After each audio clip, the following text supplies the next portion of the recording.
Alright, so I have booked a 7-hour one-way Amtrak ticket to go look at a car that I'm not even sure if I want to buy. Only leaves at 2 in the morning. I'm going to be getting into Everett, my destination, at about 10 a.m. Let's hope I can get a few more hours of sleep.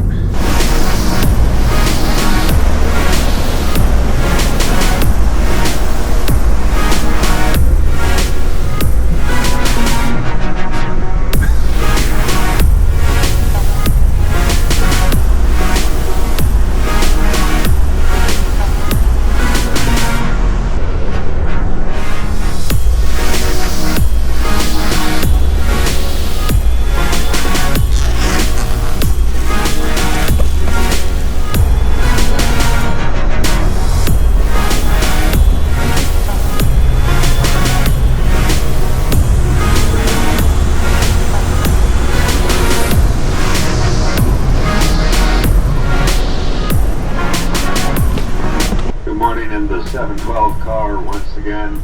We are on final approach into Everett, Washington. Should be arriving Everett, Washington station here in the next 6 or 7 minutes. Yeah, you too. All right. I've got a black duffel bag right there. Yeah, go ahead. There it is. I almost get you. I'm sorry. I got you from behind. You can knock me out.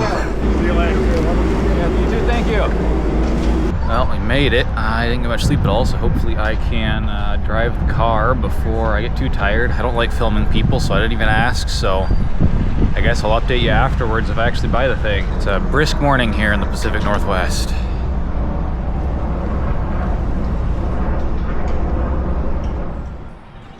Well, what have I done? What have I done? I have purchased a very well-used BMW Z4. The long and the short of it is it has an electrical issue, at least one. The top may or may not be leaky. I'm not sure. The drivetrain does seem to be solid. What did I pay for this thing? $5,100, which I would have liked to pay less, but I was looking around, and all of the other manual options that were not completely clapped were quite a bit more. I don't know. My heart's still pounding. I just bought it just down that street over there and pulled into here just to kind of relax. But I should get on the road down to Tacoma because I'm tired and I'm not gonna be able to stay up all day. Oh, I just realized I forgot to take off the seat covers and check the condition of the seat. That was a rookie mistake. Let's hope I didn't miss anything else, jeez. You know, I've got my first real rear-wheel drive sports car. It's wet out, and I'm in an extremely empty parking lot. I mean...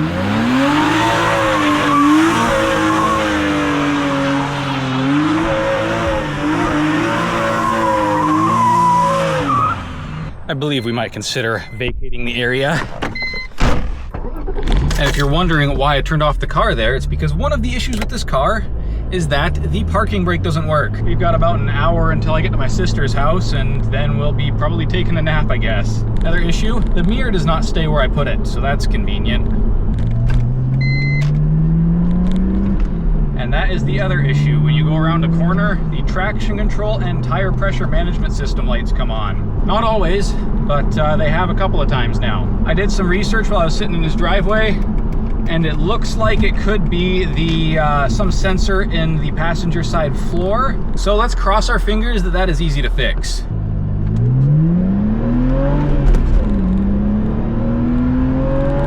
Oh boy, does it rip. It's just so smooth. Oh, and something else I forgot to mention, this is the 3.0. It does have the big motor in it. It's not the M, because that is way out of my price range. And you might have noticed the fast turn signal there. There is a blinker bulb in the front that's out. That's really hard to get to, but I'll have to replace that when I get a chance. So I guess all that to say, I bought another project, which is something I really didn't need, but I think that's the only way I could get something like this in my price range, especially with the manual. There was no other manual Z4s for anywhere near $5,000. Yeah, like even over that pothole there, it was like, okay, it's just, it's, you know, it's old, but it wasn't like clunky and rattly like the ball joints or anything are worn out. I don't know, time will tell if it was a good decision. I've got about an hour drive to do. I'll let you know how it goes.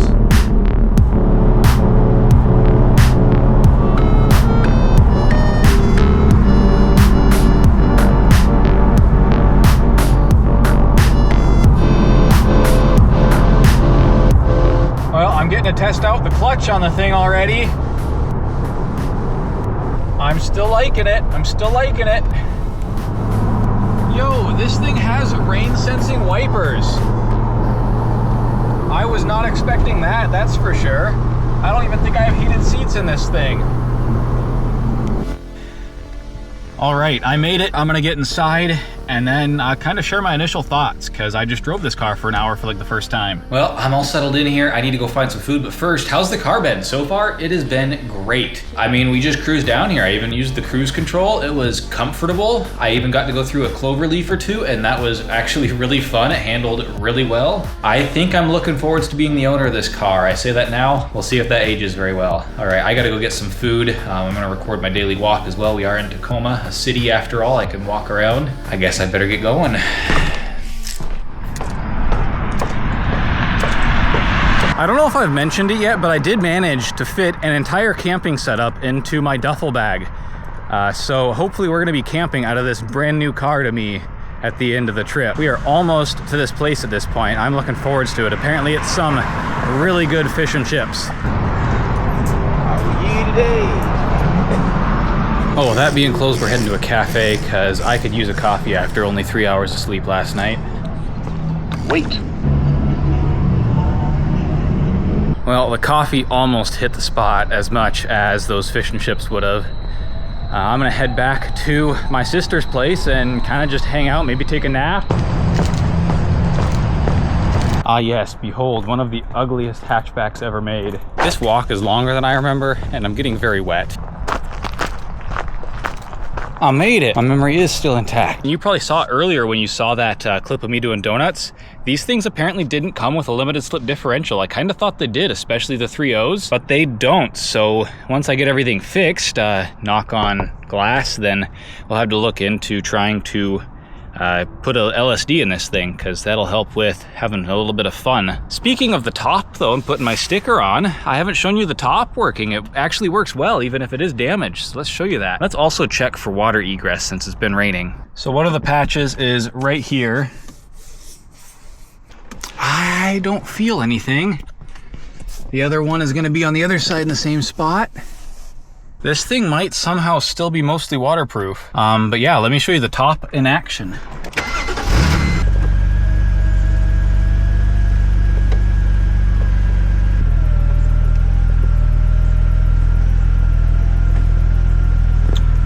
This car does have the popular hydraulics relocation into the trunk, so it's easier to service if it breaks. It does appear to just be mounted with zip ties, so that's suboptimal, but it seems to be working. Oh, you can get a little extra storage space if you have the top up. Interesting. Well, I laid here for a while, just kind of relaxed. I don't want to go to sleep because then I won't be able to get my sleep schedule back on track. But I did some research and ordered a $800 scan tool, which my wallet was already hurting today. Now it's hurting even more, but we should be able to pull those codes and figure out what's wrong. It's about 5:30, so it's approaching dinner now. So in the interest of staying awake, I am going to go down to the Safeway down the street and grab something for dinner. I could walk, but I am tired. Well, honestly, that might be an argument for walking, but I want to drive the car, so we're going to take the car. When I pulled into the parking lot here at Safeway, there was a family in the parking lot, and one of the boys was like, "Whoa, whoa, look at that car, look at that car," and then gave me a shaka, so I told him thank you. I don't get that reaction from any of my cars right now, so that was nice. Well, got a selection of delicacies. I'll explain more when I get home. Oh, all right, I'll take the keys with me.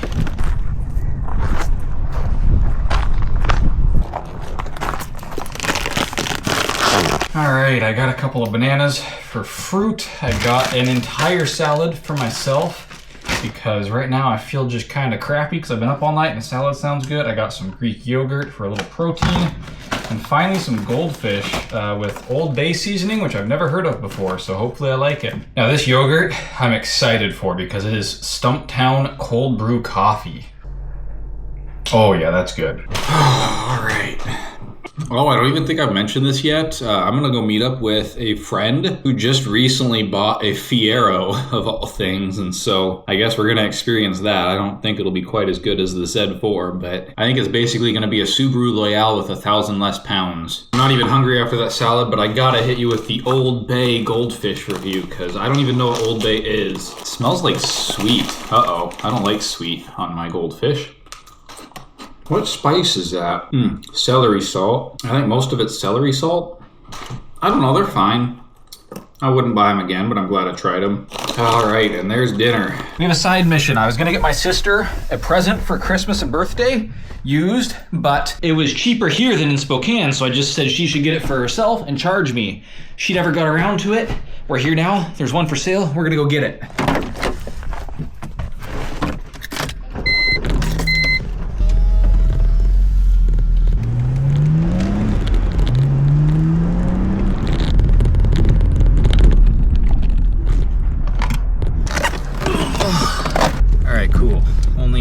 Late on the old birthday and Christmas present to the sister.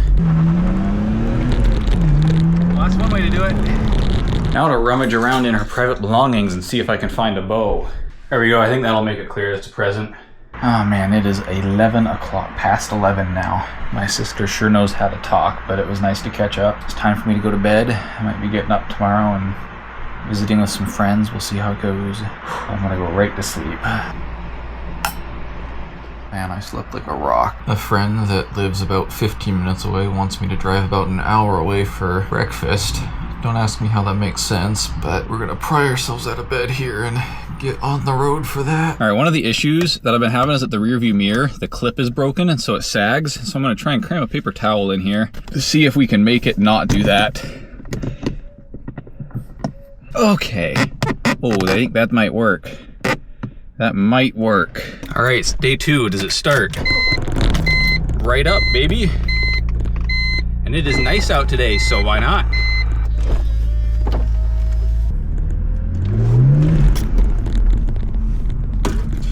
Yeah, I forgot that shit. I will say, even though the brakes are warped on the front, this thing does brake really well.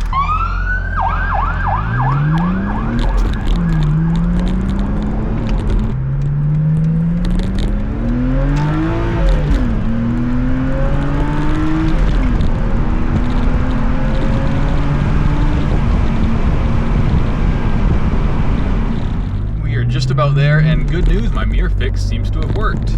Hey, did y'all make it to the kettle? I don't see any shitty Fieros out here. Oh, yeah, I ain't gonna make it. I'm sorry, I should have called you earlier. My brother in Christ, I just drove an hour.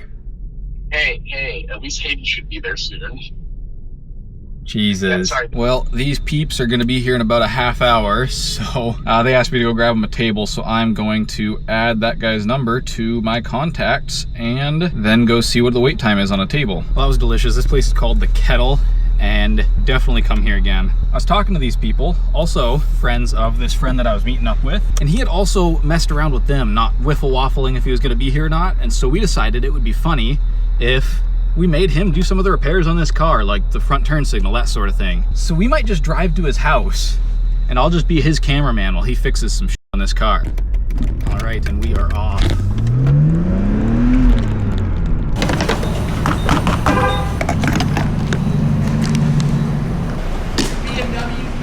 Oh, thank you.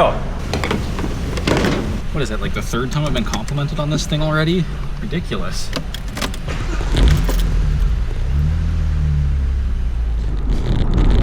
We're just about there. I did just talk to him on the phone, and he expressed not wanting to work on the car, so I guess another friend and I will have to try and convince him to, but we might just end up hanging out. We'll see. All right, I don't know if we were able to converse my friend into actually doing the work, but we are going to replace that turn signal bulb.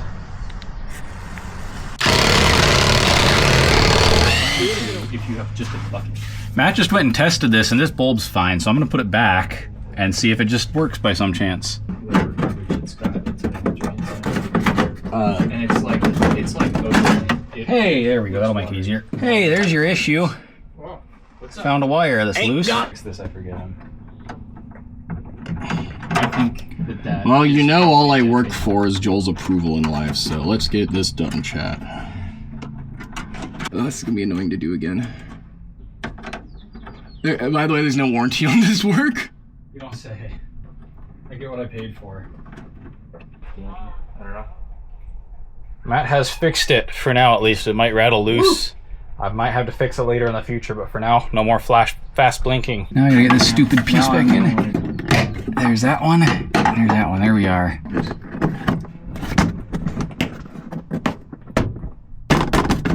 I think that's about as in there as that's gonna be. There's the front side of Matt's head, by the way. Oh no, I mean, I've looked back at the camera. Perfect, to spec. Yes. 3 generations. That's part of the... This is Matt's Fiero. Welcome to this episode of Box Horror Stories. GM Iron Duke. This is getting cut. What do you mean? Oh, that's a good headliner. Give her the beans!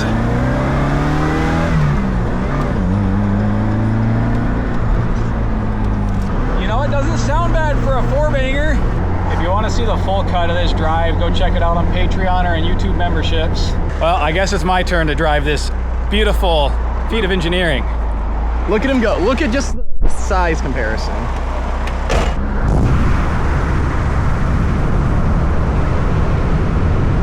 Well, it's already saved me once from an old lady pulling out in front of me. I'll break in your clutch for you. We are 1 light less on the dash. All right, on this drive, I am probably already, you might be able to tell, maybe not, that I'm already red, so we're gonna cruise with the top up until I can get to a Walmart and get some sunscreen or something, because if you can believe it, I burn pretty easily. I officially done at my sister's place. She was a gracious host, but I am gonna go back to Matt's and spend the night. Ooh, the AC is nice and cold, as promised. We got ourselves a Maserati. The AC is working very well, by the way. I am incredibly comfortable. That makes me very happy. Well, made it back to my friend's house, no problems. The AC worked awesome. I'm gonna hang out with him for tonight. I will catch you again tomorrow when I'm going to work, I guess. I don't know if I'm gonna work here or at a coffee shop or drive down to the cabin early in the morning, but I will let you know tomorrow. See you later. All right, and we are off to the coffee shop. We got about 7 minutes and then we'll work there for a few hours probably. And then I will take the time to drive down to the cabin. And I'll probably have to work late to make up for that. We've arrived. I gotta grab my work stuff and get in and put in some hours, as you do. All right, it's about 11 o'clock now. I'm gonna drive down to the cabin, but first stop is Walmart so I can grab some sunscreen so I can rock it with the top down. There has been a development now. The TPMS and traction control light are coming on when I start the car instead of when I go around the first corner. I'm really looking forward to getting my hands on that code scanner today because I really want to see if it'll actually tell us what's wrong there. That was a good coffee shop to sit and work in for a few hours. I got to test up my new minimal dual screen setup and it worked really well. I actually got a compliment on it and someone wanted a link to the monitor that I was using. Man, it is so nice to have functional AC. Obviously we're going to throw the top down, but all right, I'll be right back. Sunscreen acquired. I think I'm also just gonna throw on my sweatshirt so I don't have to apply it on my arms. I don't think I'll be too warm. Oh my God, I'm white. Well, I should have realized that a while ago, I guess. Maybe I'll use a little less next time. All right, that's gonna have to be good enough. Let's get on the road before I die of heat exhaustion.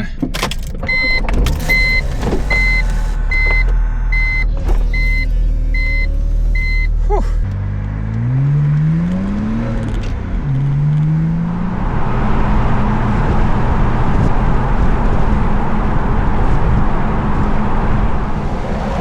Unfortunately, we have found the traffic. Google Maps told me there was gonna be some. I didn't remember where it was. It's here. I'll get some clutch practice in, right?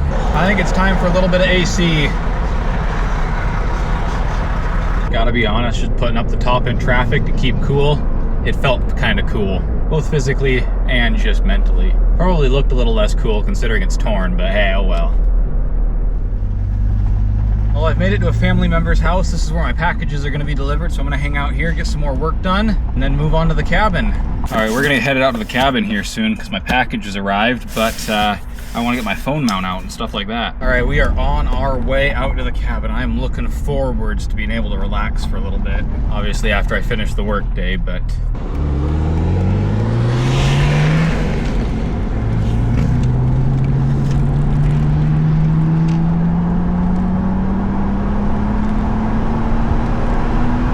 we're pulling in here to the grocery store, pick up some groceries for the evening at least.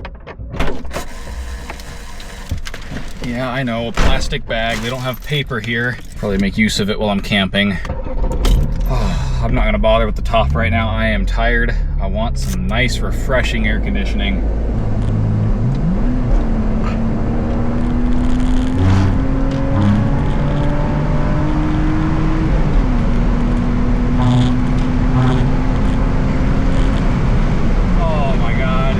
While I was driving out here, I realized that while my hairline's been the same my whole life, it has just been waiting for this car. It just looks so at home in here.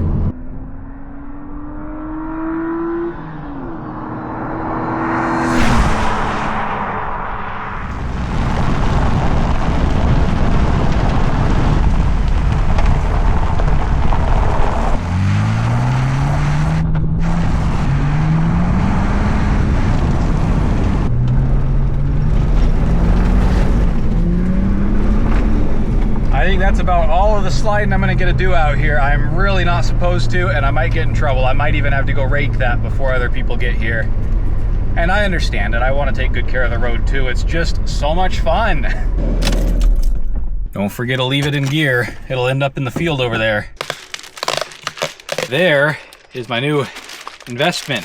There's your little OBD2 plug, and then it connects via Bluetooth to this little tablet here. No, it's mini USB, not USB-C. Whose idea was that? All right, so that was the main scanner unit, but I also got myself the battery tester. This is gonna be so nice. O'Reilly's and stuff will do it for you for free if you take your battery in, but just being able to do it in the car at home is gonna be so nice. Hey, this is USB-C. Why isn't my scanner? I just learned that I got a free year included with this device of the VIP, but after that I will have to pay. So I'm gonna update everything now and probably update everything again in a year, and then probably never update anything ever again unless I get a new car, which I probably won't be getting a new car anytime soon. This is going to be time consuming. Oh wait, I have an IPA I've never tried before from Chainline Brewing Co. in Kirkland, Washington called the Trail Gnome IPA. Damn, that's not too bad. In fact, I might say it's pretty good. Now let's wait for all these updates to complete.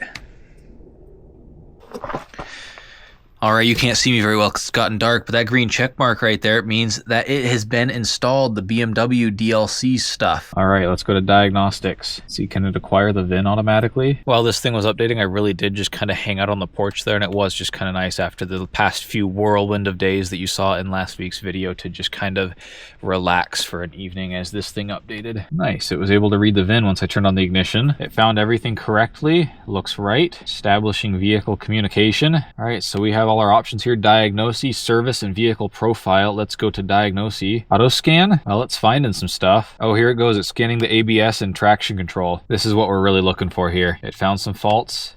Now it's scanning the airbag system. Found 6 faults with the airbag. Electric power steering. Wait, does this have electric steering? I had no idea this has electric steering. I'll have to fact check that in the edit. It is so far not found a module without a fault. Whose fault is that? Am I right?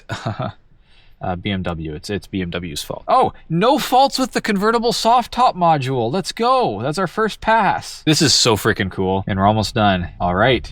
Let's first look at our stability control. DSC sensor, lateral acceleration plausibility, and longitudinal acceleration plausibility. I wonder if this car has some sort of gyro in it that's gone bad. That could be very possible. Next, let's look at the airbag. Passenger seat occupancy detector, an advanced crash safety module, passenger seatbelt catch contact. So it looks like it can't tell when the passenger seatbelt is buckled, and also the detector for whether there's a passenger in the seat has failed. That would make sense because the passenger airbag disabled light is always on. It's almost like I wonder if there's just a cable under the passenger seat unplugged. Oh, the general module still has a fault after I erased the codes. GM right spray nozzle heater circuit open. Does it have a heater for the washer fluid or something? This gives me some confidence that we have somewhere to look and try and fix. All right, I guess let's head inside, update this little Bluetooth dongle, and then I'm gonna hit the hay. So this thing, unlike most Android tablets, actually has a full-size USB port on it. So we will just hook that into the little adapter on the back. It looks like the update's a few bug fixes. All right, it's time for bed now. Tomorrow we're gonna be driving at least 60 miles, so putting more miles in the car while I'm over here. It really is my daily driver. I'll see you then.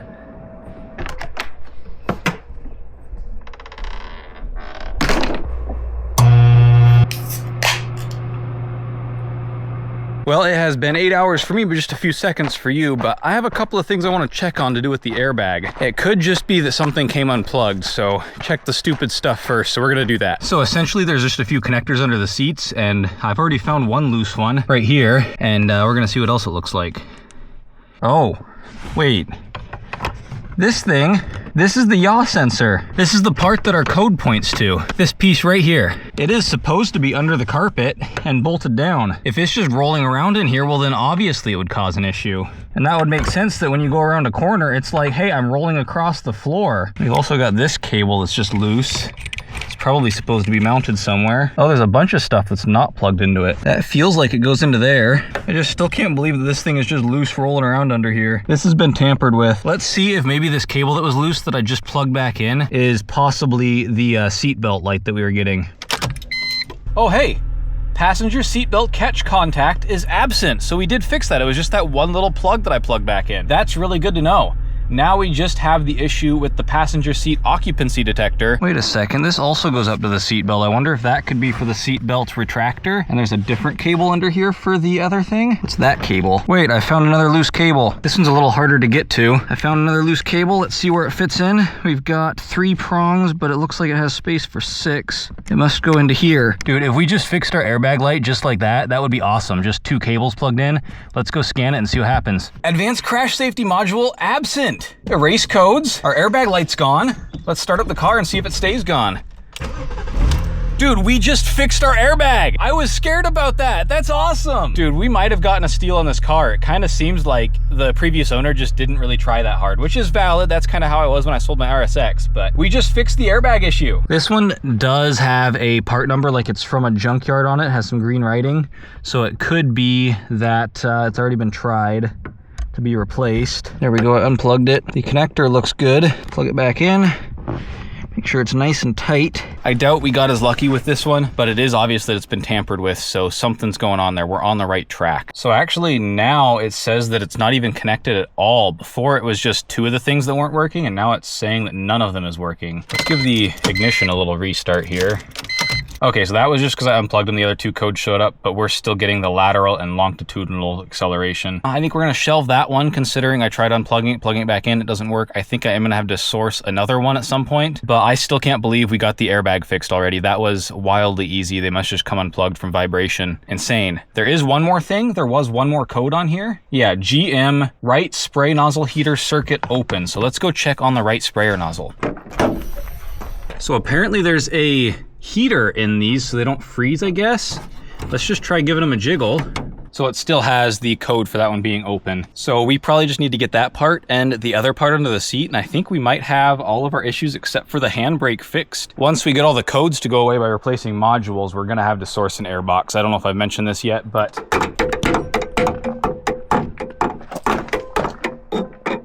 yeah, that's just brilliant. All right, now I need to clean up my car so I can give my grandma a ride. Well, yeah, like I said, I've got to give my grandma a ride to dinner in it. We're going to Taco Tuesday, and well, she of course wants to ride in the fun car. And now she'll be safe as well. All right, and $86 later, a new sensor is on the way, and another 30 bucks later, we have our windshield washer heater nozzle. So if these fix all the codes, then we can move on to trying to fix the handbrake. I haven't done any research on that. The first part of driving a convertible, if you're like me at least.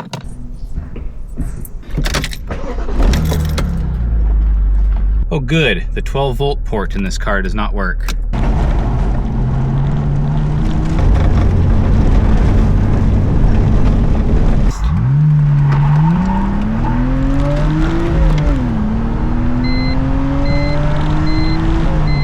that telling you? Buckle up. Oh, yeah, that's what I was impressed. Oh, and I already fixed the airbag, so you are safe. Oh, what in the world was wrong with it? It was just a couple connectors under the seat unplugged. Oh my gosh.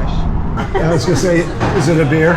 Your pictures sometimes you take when you're driving down the Yeah. road, that drone is a long ways away from you. That was interesting. Yeah, what was it? That was the traction control being confused.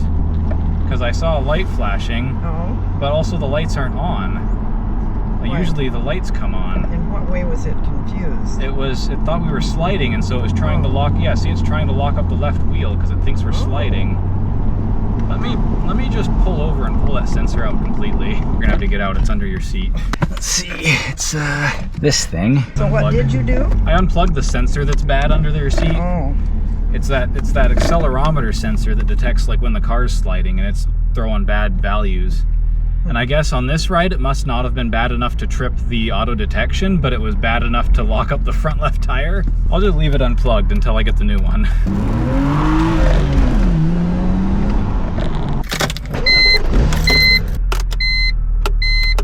That was my grandma, and she seemed to think the car was fine. Which I guess, what more can you ask for? But I think we are gonna rock this with the top down and see if the heater can keep up, because there is a good heater in here. And I do not need to reapply sunscreen. I also don't know how well the headlights work, so we are gonna learn about that. I mean, I wouldn't say that I'm warm right now. I'm having way too much fun, dude. I love this car. I'm gonna grab myself a treat.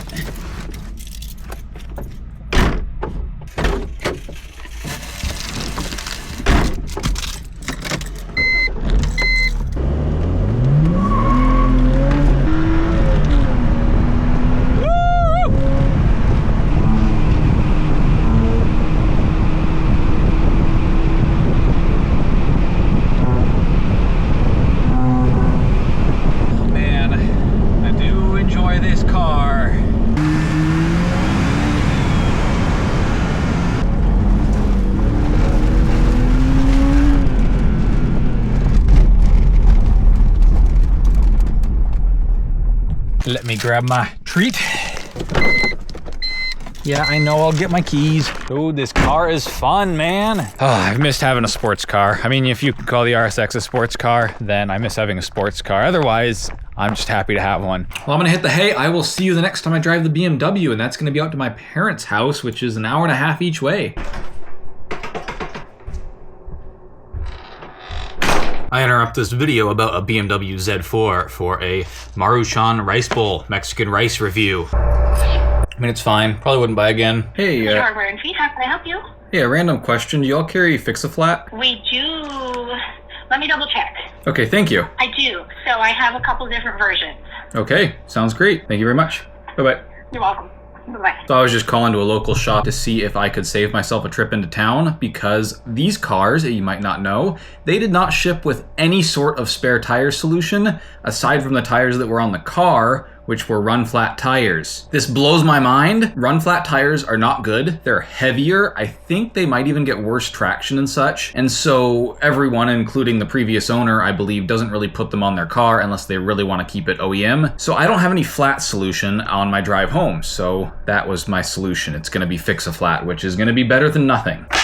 All right, it is just about time to get off of work, and I'm about to make the hour-and-a-half drive out to my parents to see their house for the last time. They just sold it, and I didn't grow up there, but I did spend probably about 6 months living there after I graduated college, and so I would like to see it one last time, plus I'll be able to visit Peach the cat. And just like that, we are ready to go. The sunburn avoidance plan.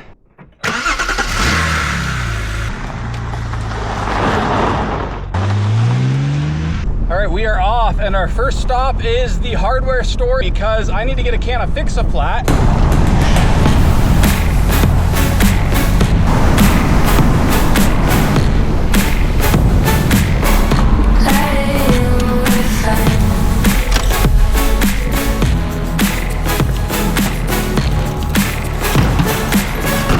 All right, time to get back on the road.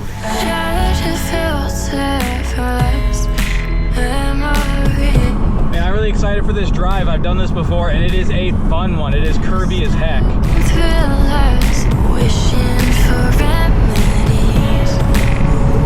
You can see what I'm talking about. We got about 25 to 30 minutes of that, and the next road's not too shabby either.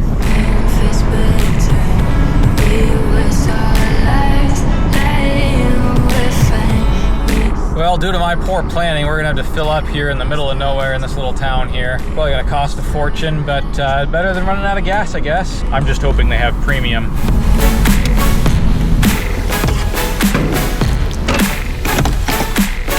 Kind of a weird system. She just kept my card like I was at a bar or something, and then I'll fill up and go get my card and pay.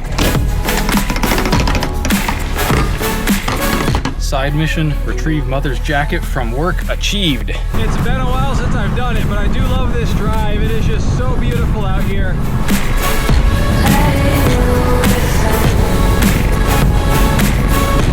Only 20 minutes out now.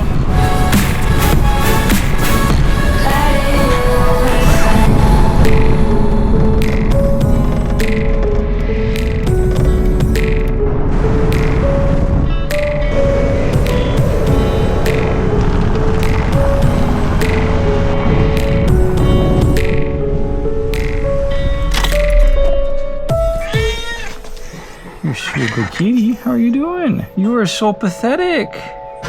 Oh, so itchy. You're really becoming an old man. Peach is like 17 years old or something. Oh, you do like these, huh? Oh, he likes those. The itchy old man. Peach has always been the friendliest guy. Well, the important thing was visiting the cat, but I'm also gonna go down. There's a creek on the edge of the property. My dad put in this trail down here. And yeah, you can get access to the creek this way. Unfortunately, there aren't really any swimming holes. You could kind of lay down in a hole like that. But it's really neat that he opened up this area. This used to be completely covered in blackberry vines. I remember it took him quite a while to get it cleared out, and he is an industrious guy. Almost forgot to hand off the jacket. Is it a kitty? Getting a drink? Yeah.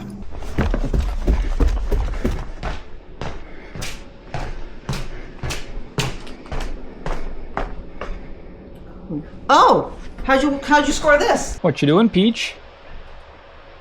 Looking around? Oh, well, it was a good time catching up with the parents, of course.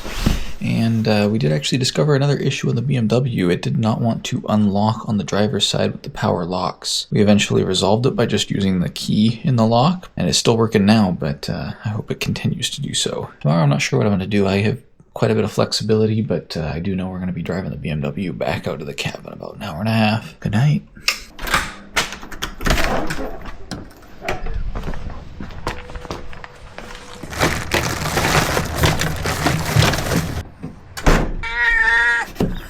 Yeah, sweet kitty. Gotta say goodbye to the old man before we leave. Yeah. It's tough one to drive in a convertible.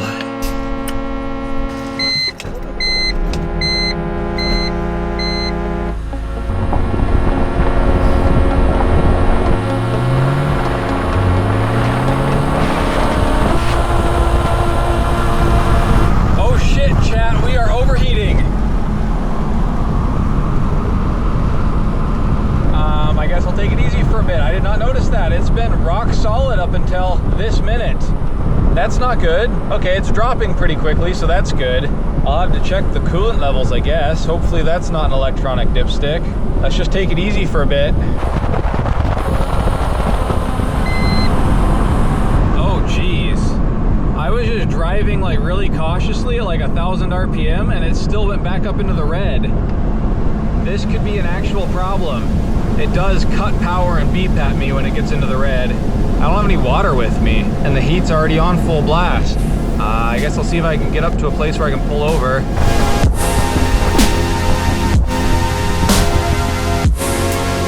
Well, conventional wisdom is to let it idle while it cools down, but considering that idling isn't working, I think I'm gonna kill it. Oh yes, a BMW in its natural habitat. Well, I don't really know what to do. Like I said, I don't really have any water with me. I guess for now we'll sit here and wait for it to cool down, which is gonna take a while. Yeah, it's already cooled down quite a bit already. Yeah, this is no bueno. I'm glad the car has those protections because I was paying attention to driving, not the coolant temperature. We still have like another 35, 40 minutes to go till we get to the cabin, so this sucks. Well, our cooling fan just turned off, so I guess we're gonna keep driving. I'll try and just keep it in the low rev ranges, and we'll try to pick up some water when we get a chance. Obviously, I hope this is not indicative of a larger issue.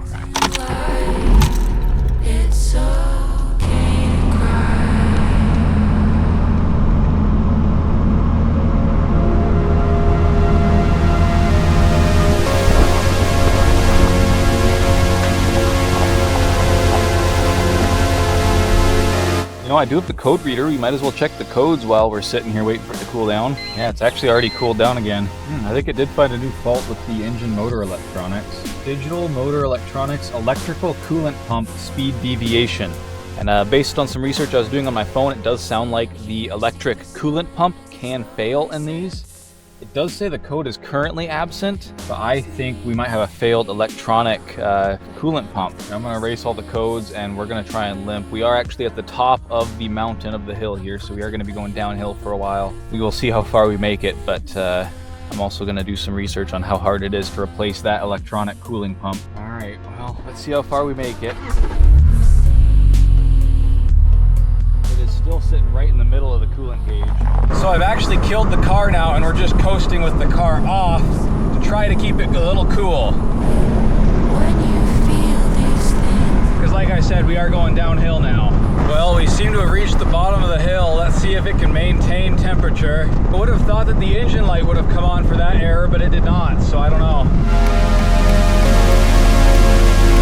This is suboptimal. Here I was thinking this was gonna be a boring video. I gotta find another place to pull over. That would also explain why it didn't start cooling down once I stopped driving the car, because water isn't necessarily circulating. But I might have to extend my stay over here. We have like a half hour of normal driving to go. I might have to end up taking some time off work today. It's gonna take us a while. We're gonna have to stop every few minutes to let her cool down. I guess we'll get back on the road. So what I've been doing is I will accelerate for a little bit and then I'll just turn off the engine and coast for about as long as I can. Right now we're on a downhill, so that's fairly far. And then, well, why did it go back into the red? We are not, the engine is not on. This is not optimal. I might have to call someone to come rescue me.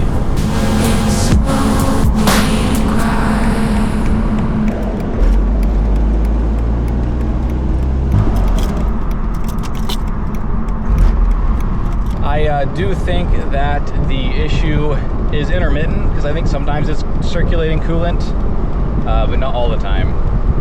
Because sometimes it'll cool down, sometimes, oh my god, don't slow down. I'm having to use the brakes. This is not good.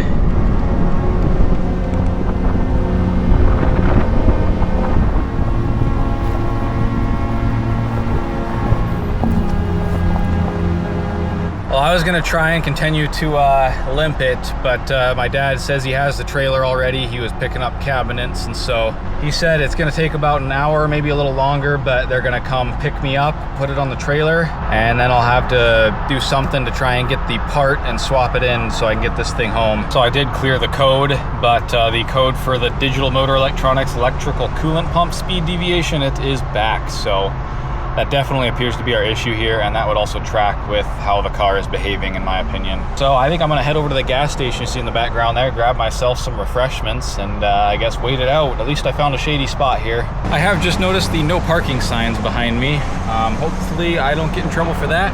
Meanwhile, I've got the lunch of champions, and now we wait. So in research, it appears that anyone that I get locally at like O'Reilly's or something, it's gonna cost me $400 to $600. So apparently a company named Pureberg makes the OEM water pump, and I can get one of those directly from Pureberg for about $340. And so I think I'm gonna do that. The water pump obviously isn't something you wanna skimp on. It does also mean that I still will have to extend my stay. But I think that's worth saving a little bit of money, plus getting a higher quality part than I'd get from O'Reilly's. All right, let me place the order for the kit with the thermostat and bolts and stuff. It's only a little extra, and I believe the bolts are one-time use, and so we might as well just buy the whole kit with the coolant and everything. We're gonna be waiting here till Thursday for these parts to come in, unfortunately. That should give me enough time to put them in on Friday or Saturday and then get home the next weekend. So we're basically staying here for an extra week. I'll have to go do laundry, that sort of thing. I think someone might be able to lend me a car. What a hassle. My dad should be here pretty soon. He's gonna definitely be giving me some crap for my typical German car experience.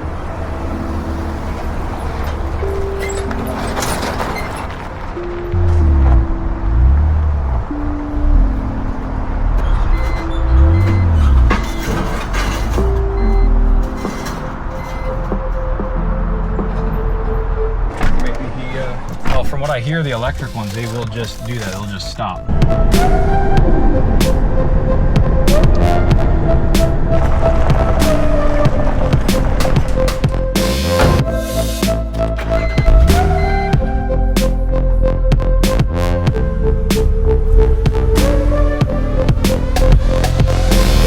I'm actually just getting some work done here so I don't have to take a full day off, or maybe not even any time depending on how much time I can get in. But I've also been texting around trying to bum a car off of someone for the week so I can get places. We'll see how that goes. All right, I have a plan for wheels for the week. There is a old white pickup that is currently broken. I'm gonna catch a ride in with my grandma to their house where that is, and I'm gonna see if I can get it fixed. If I can, I will be borrowing that for the week. If I cannot, then my grandma's AC is broken right now, and she offered to lend me her car if I can't get the pickup fixed. So that's the plan. I need to go catch that ride right now.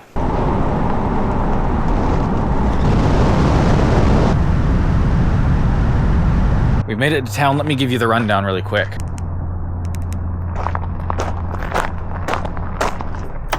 So this is the old white pickup, and there are a few things that could be wrong with her right now. It could be out of fuel. It has 2 fuel tanks, so one of them might just be out of fuel. And the other thing is that like the fuel pump or something could have gone bad, because I believe my uncle did try spraying some starter fluid or something in it, and it did kind of turn over with that. So somehow it isn't getting fuel. And also I've heard the battery isn't all that strong, so I need to go find the battery tender and try to get it charging.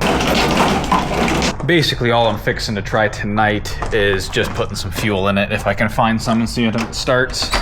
Ah, smells good in here. Ugh.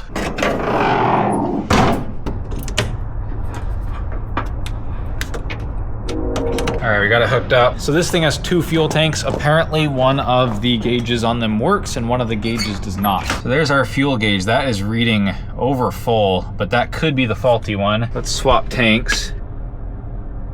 So that one says it's at 1/4 of a tank. Like I said, unfortunately, I do not know which one is faulty, but I guess we can see if it starts here.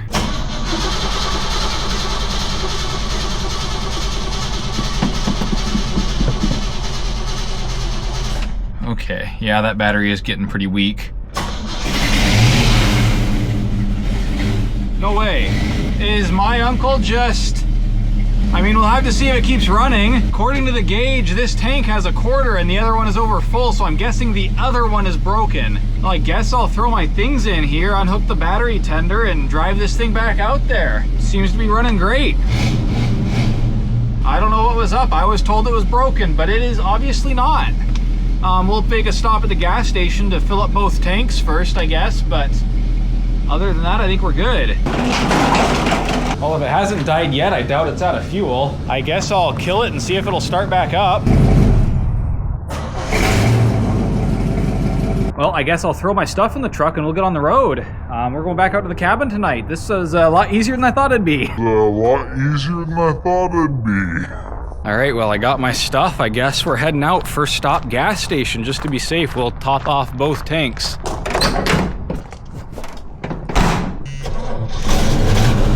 This truck has the bright switch on the floor, because when you're driving a stick shift with a foot handbrake, you don't already have enough stuff down there, you know?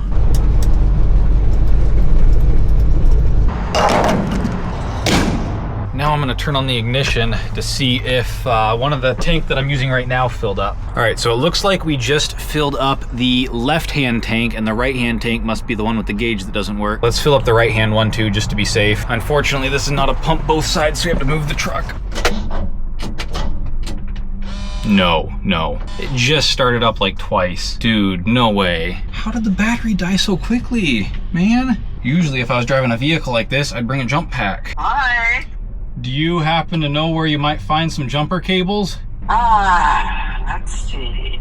I'm just down at Love's. I just turned it off to fill it up. Okay. You're right there. All right, thank you. Well, Grandma found some jumper cables and she is on the way, so she's gonna rescue us, and I think we're just gonna drive up and not shut it off. That's good. Okay. I said there it goes.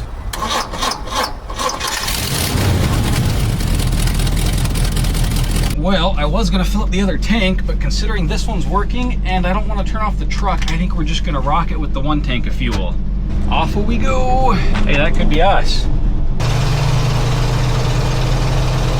This thing's a 4-speed, and when you drive on the freeway, you just rev it to the moon. And those are some good headlights. I hope the brights are better. I've just settled in behind a semi. I think this is a good speed. I can't help but think the lights are getting dimmer. I do wonder if the battery is shot or if the alternator isn't working. I hope I at least make it to my exit. The lights seem very dim. Dude, I think we're dealing with a bad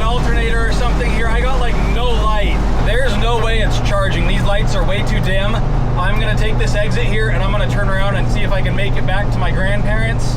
If I can, great. If I can't, I don't know what I'm gonna do next. I'm gonna take the back roads though. Actually, no, I'm not, because I don't have any headlights. I gotta take the freeway because I'll be able to see. I've turned off the headlights in hopes that I make it home. I can kind of see where I'm going. I'm driving based off of other people's headlights. This is an experience. Someone's flashing their brake lights at me and it's like, yes, I am aware I don't have any headlights. I can't see anything. I'm glad there's a lot of moonlight tonight. You know, if someone really wanted to help, they'd drive next to me and provide light. Oh, there's the edge of the road. Jesus Christ. I gotta slow down. We are so close now. I didn't think we'd make it this far. Fortunately, I guess these old vehicles, they don't use much power. At least when you have the freaking headlights turned off. And to think I thought this video was gonna be boring. I don't know what it is, but it ain't boring. We don't have far to go now. If we make it, it'll be a miracle. Well, it has been one hell of a day. My BMW broke down. Had to get that towed. I thought I had this thing running great. Turns out the alternator has something to do with the charging circuitry's bad. What a day. We are almost there though. Well, that's on the list of things I never want to do again. I'm gonna go to bed. We'll figure this out tomorrow. I assume if I try and start it right now, nothing will happen. Yep, absolutely no juice. This thing is completely dead. Oh, what an experience. All right, I am gonna get to bed here. I'll see you tomorrow morning. Holy hell. All right, it is a new day, and now it is time to try to figure out why this truck is not charging.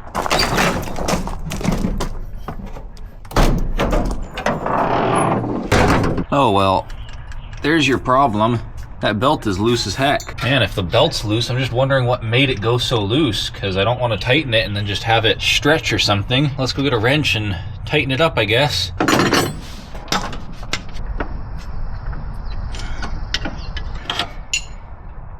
They're nice and tight now. I am wondering if we should just replace this belt though.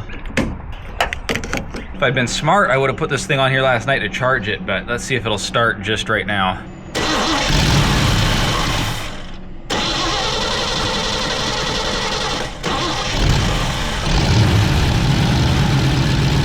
The alternator appears to be spinning. Those are definitely brighter than they were. I think that might have been all it was. I guess I'll let that idle and charge and I'll go put away the wrenches. I really am worried about how that happened though. Like, is the belt gonna stretch or whatever else happened gonna happen again? Well, it's still running and the headlights still look bright. I've got some masking tape and Sharpies and we're gonna label the fuel tank that doesn't work. All right, I got my stuff. The headlights are still bright. We are gonna try this again.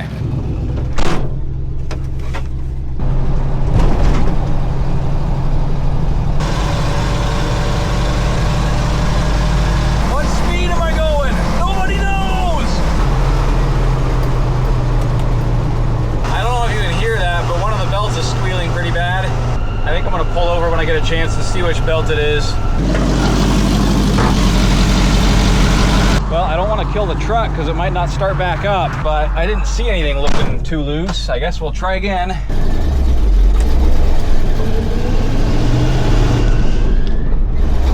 Yeah, it's still squealing. I guess we're just going to try and make it out to the cabin.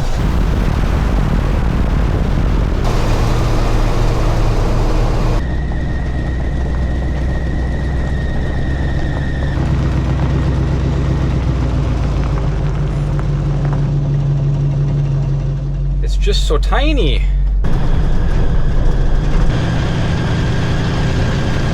Well, we made it. I'll have to see if that belt is loose or something already, because if it is, then that means I need to go get a new one. Well, they're both pretty tight now. I don't know why it was squealing so much. Well, I guess we'll have to see if that goes away, and if not, maybe get some belt dressing. Nonetheless, we appear to have some form of wheels for the week. The part is actually now supposed to get here on Wednesday instead of Thursday, which is very convenient. I've got some belt dressing here. Let's get this thing started up. Hopefully it starts, and put this on.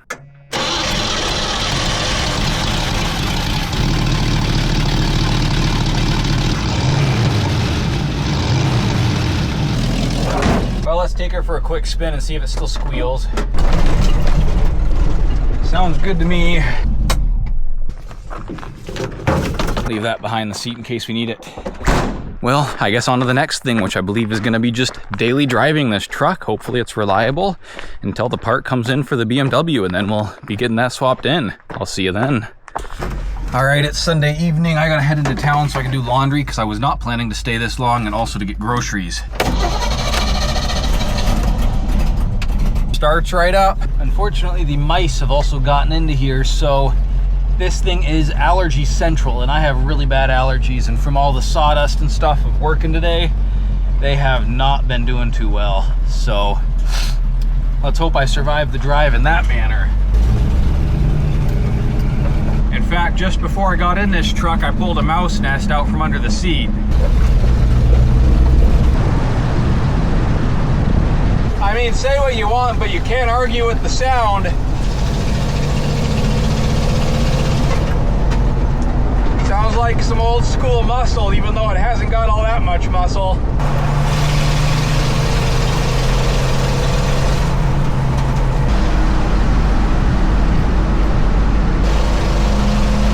It's like 85 or 90 degrees right now, and I really would be loving some AC.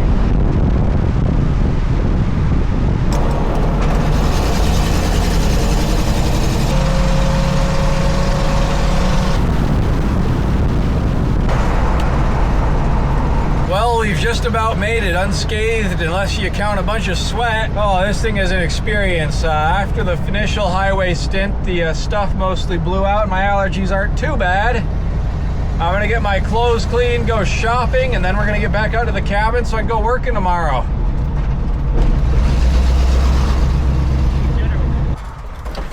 All right, laundry is in. Time to go shopping.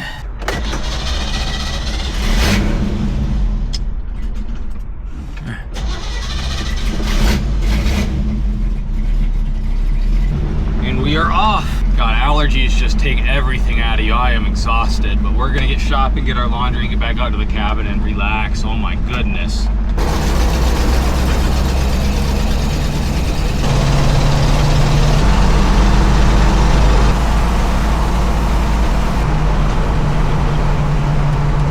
We have arrived. Allergies have not improved. Let's go get some groceries though.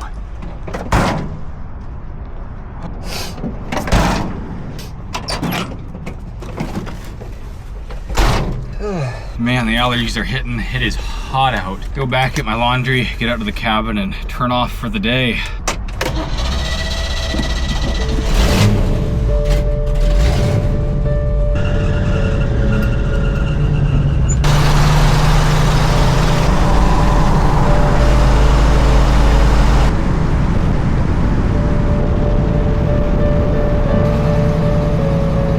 I gotta go see if my laundry's done, and if it is, we'll just get out of here so I don't have to put this stuff in the fridge. But we're gonna get back on the road as soon as we can. I am shot.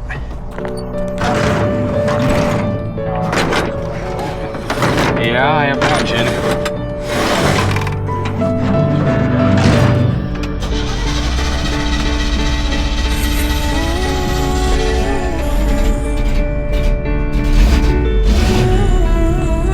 And we are off.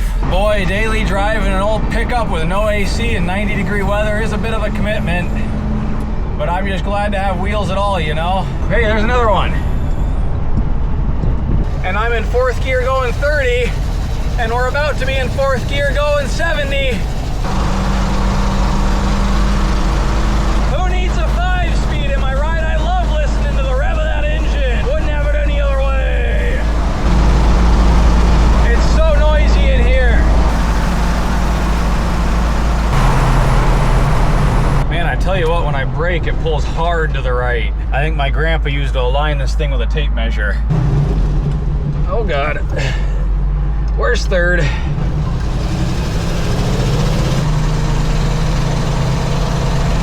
have been getting wafts of clutch smell. I hope that's not an indicator of something bigger.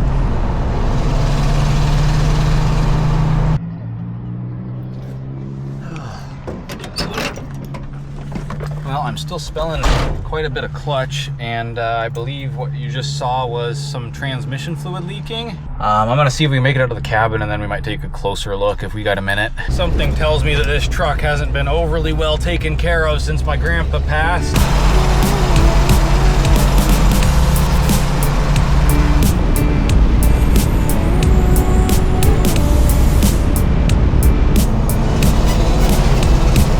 White truck has made it once again, baby, and I am ready to crack open one of these right here.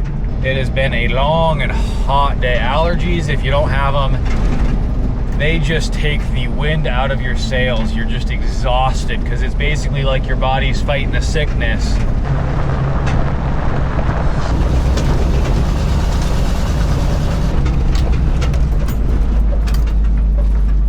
Oh, the quiet is so nice. It's such a loud vehicle.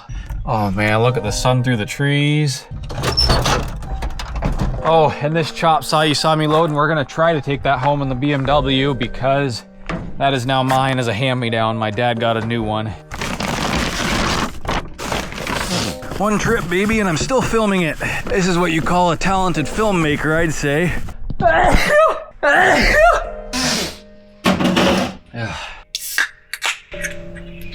And that was a long day. That's it for me. I will see you tomorrow, and we'll take a look at this truck and see if we can figure out what's wrong. All right, I just got off of work, and we're gonna go look at the truck in about 20 seconds because I have a few things to do first, and I'm gonna make Future Joel edit it down to that length starting now. I'll just make you cry. Okay, cut the montage. We aren't gonna work on the truck yet. That was way more tiring than I thought it'd be. That lawn is about as rough as the roughest thing you can imagine times 2. And so the cabin's getting pretty warm by this time in the evening. We're gonna go get the AC unit and put that in because oh man, does that sound good. I tell you what, a Miller Lite has never tasted better. Let's go get that AC unit and get it put in. That is gonna feel mighty nice. I'll bet you this isn't the first pickup that looks like this. It's had a Miller Lite in it. This is my first. I'm on private property. Do not drink and drive, kids. Now's not the right time. I don't wanna fight with you. I'd rather lie. Look away so you won't see. 'Cause the pain is in my eyes.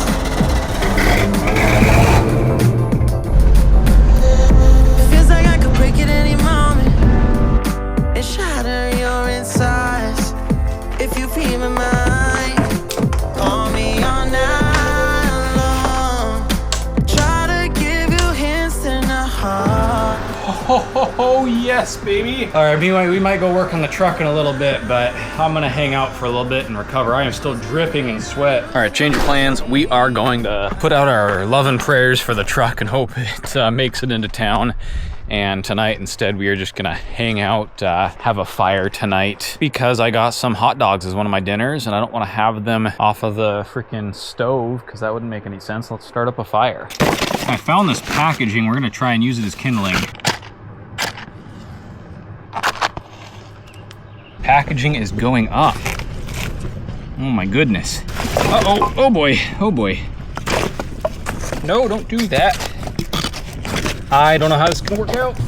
Oh, that's a little close, eh? Today on putting wood in a pile and hoping it goes up in flame, this. I think that by no fault of my own, we have been successful. So we're gonna let this burn out here. I'm gonna go get back and get cool in the air conditioning though. We can keep an eye on it through the window. All right, let's kill the AC and go have a wiener. It is still warm out here, but it has tolerable. According to my watch, it's still like 86 out. Let's see how the fire's looking. Oh yeah, we'll just knock that apart and we'll have a great roasting fire. Whew! That is hot. There we go. Oh man, I'm looking forward to these. I'm hungry. Man, I'm living the life. I've got a broken BMW, an old white pickup truck, hot dogs over the fire, IPA from Chainline Brewing Co. in Kirkland. What more could you want? Only the finest buns money can buy. Fortunately, no hot sauce tonight, just Dijon mustard because I did not have room to pack hot sauce in my very limited space on the train when I rode over here. Oh yeah. That is exactly what I wanted. Well, it's gotten dark out here, so I think I am gonna just go to bed and maybe we'll try and get a look at the white truck before I have to drive it into town tomorrow. But if not, I guess we will cross our fingers and hope we make it. I'll see you tomorrow. Good night. Let's get down there and take a look under this thing and make sure we have all the parts. We might need to make a trip to Harbor Freight. Oh, baby, starts right up.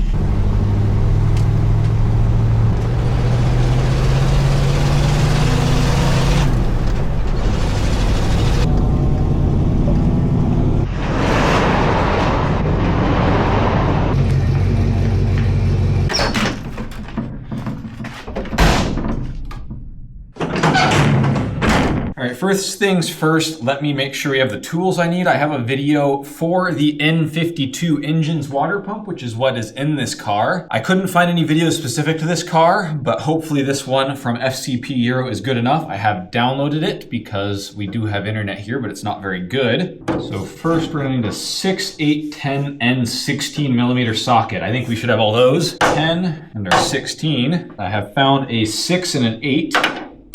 So we have all our sockets. We need a T25 and a T30. All right, I seem to have found our Torx. There's a T30 and a T25. Of course, there's ratchets, but I also found a plethora of extensions and swivelies, which I do know we need from watching the video. Hey, look at that. I even found they do have a Torx E12 out here, so we have that. So I don't think I need to make a trip to Harbor Freight. All right, I've put all those back away, so they'll be where we expect them to be when we need them. However, I do want to just jack up the car, kind of get a vibe for it, take a look. I don't want to start disassembling anything until I have parts because knowing me, I'll forget how it goes back together. I do want to use this area over here as a workbench, so I am going to pull the car forward so I can do that. And by pull the car forwards, I mean push it because I don't really want to start it. All right, that should be pretty good. Give us enough room.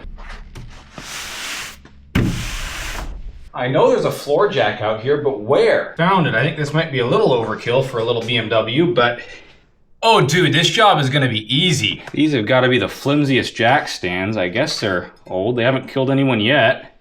So all I've got is my phone flashlight here, but I think you'll be able to see, yeah, this right here. This is the water pump. This is the thermostat. I think all we have to do is disconnect the sway bar to get them out, and we'll just pop those things right off and pop the new ones right on. The other thing I wanted to do is just double check the connectors, make sure all the connections are secure, which they do, so I don't think it's the wiring here. Yep, all those feel nice and tight. So looking under there, I did check the logo on it, and it is an OEM water pump. So either the person that did this before bought an OEM one or had it done at the dealership, or this is just the original water pump, which from what I understand, these water pumps are a known issue. However, they can last anywhere from like 60,000 to 160,000 miles. And this car has 132, so it could very well be the original water pump. The one we got is a Pierberg, which is the same brand as this. However, ours doesn't have the little BMW logo on it, so that saved us quite a bit of money. I think we are completely ready to do this job out here on the floor of this shop. It's always kind of fun or nervous or annoying doing a job away from home because you don't have all your tools, but I think we are gonna do just fine. Now, let's take a look underneath this white pickup and see if that leak is still there. No jack stands needed for this one. So I believe this is the transfer case, which comes after the transmission, and it appears to be leaking fluid actually right from the drain bowl. But even so, it hasn't dripped any since I parked it here, which either means that it's empty or it isn't leaking that quick. Maybe I will pick up some, I guess that'd be transmission fluid. I'm not sure, I'll look it up. Maybe I'll pick up some of that to just top it off. All right, I think we have all of the tools and we are prepared to do this job, and it looks like it's gonna be a really easy one. So the part comes in tomorrow on Wednesday. Let's hope we can knock it out, and then we'll stay through Saturday and drive it home. Well, that took so little time, I actually have time to go back up to the cabin and hang out for a little bit before I need to leave for dinner.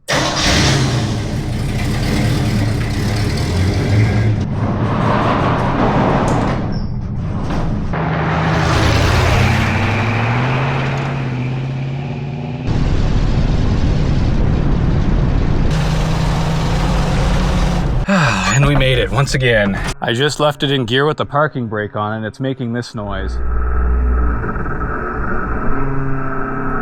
Maybe it'll be here when we get back. Maybe it will be over the hill. Well, it turns out you can't really just look up what kind of gear oil or whatever goes into a transfer case of a 1984 pickup. So we're gonna go try and find out what model this transfer case is. It seems to have stopped moving since I last left it.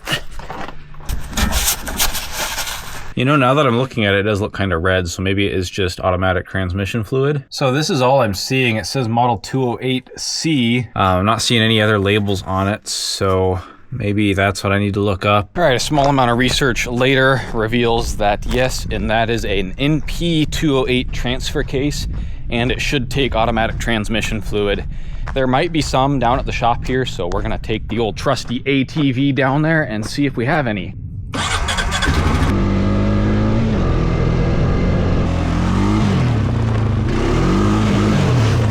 Ah yes, the BMW in its natural habitat. Looks like we've got some fluids down here. No dice there. Yeah, I don't see any. I think we'll have to pick up some in town, or maybe at my grandparents' there's some, so we'll get that topped off before we drive it back out, I think.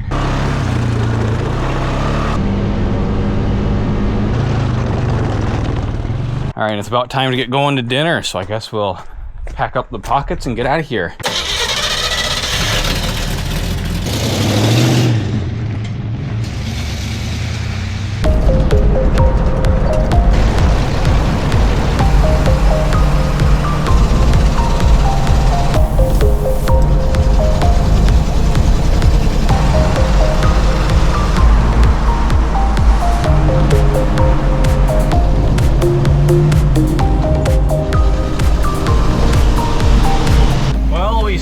Just about made it here. I'll have to go to dinner and then top off the transmission fluid. It sounds like there's some on hand here at the house, so I won't have to go make a run or anything. Chosen to go to Utah. It's cool. Is that salsa? Yes. All right, we're ready to get back on the road to the cabin. I am gonna hope that the transfer case lasts me until there. It's probably lasted, you know, quite a while already, so we're probably fine, but we need to grab some of the automatic transmission fluid here. All right, so yeah, if it's lasted this long, it'll probably last out to the cabin with a little leak. We'll see. That's famous last words, right?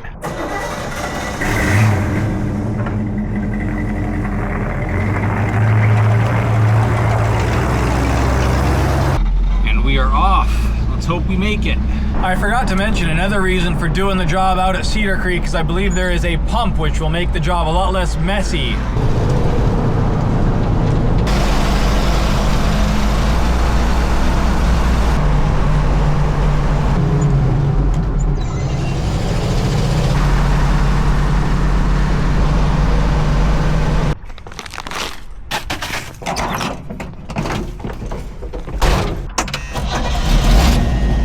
Hearing some clunking while turning. That's a little concerning. We might have bigger issues than a transfer case leaking. If I had to guess, I'd say the clunking we heard, because it only happens when we're turning, is one of the axle ends. I'm not sure what they're called on a solid axle, but one of those little U-joint things.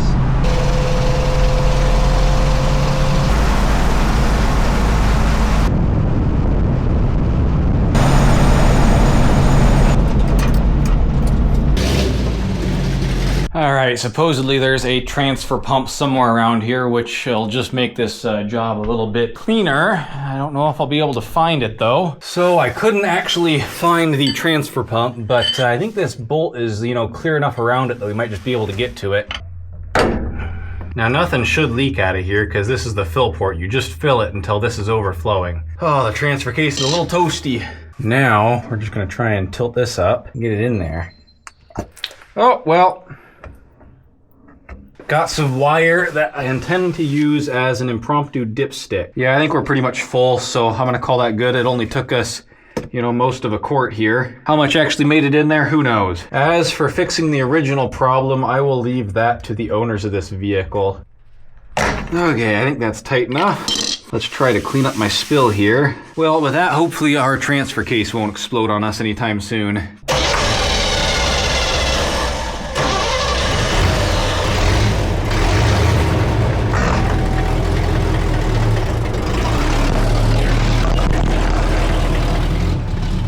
And our part should be in tomorrow. We'll run into town with the white truck, pick it up, and hopefully put it on this BMW, and that'll have to be our last trip in the truck. For now, I'm gonna grab my M&Ms, get back up to the cabin, and enjoy the rest of my evening.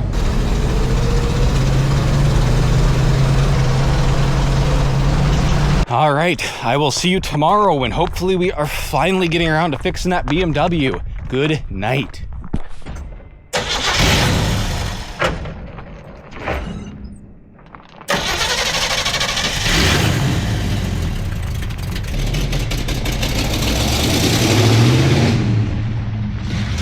That's right, the parts are in. We're gonna head into town and get them, and if all goes well, this will be our last time driving the white truck.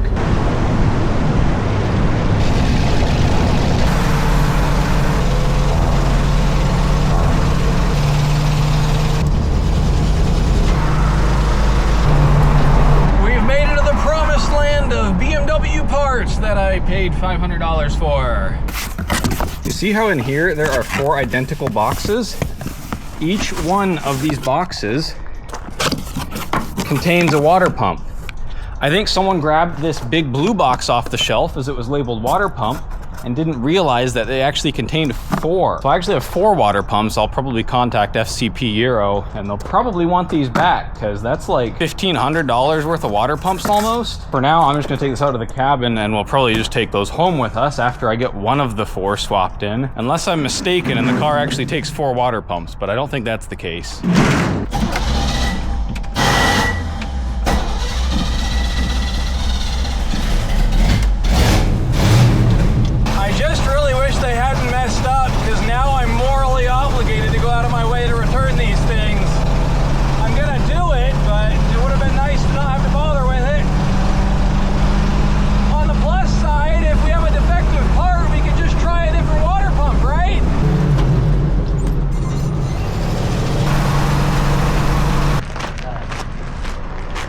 Back when we used to do wood in this truck, my grandpa would always stop with the grandkids and get us an ice cream cone. So it's only fitting that after a week of driving this thing, I celebrate making it back and forth with an ice cone.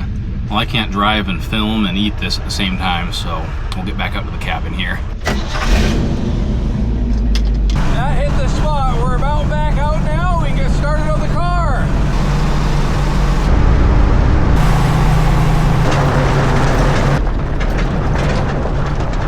We have made it. This truck is now gonna live out here, so I will go park it at its resting spot for now.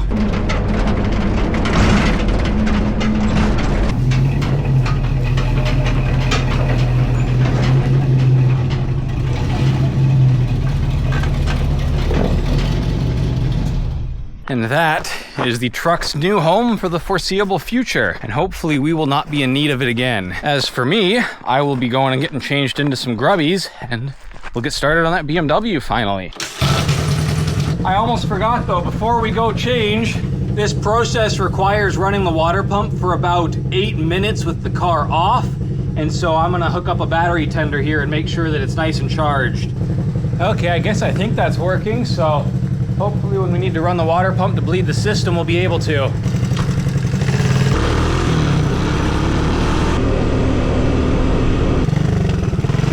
All right, there we go. Let's go do this incredibly easy job.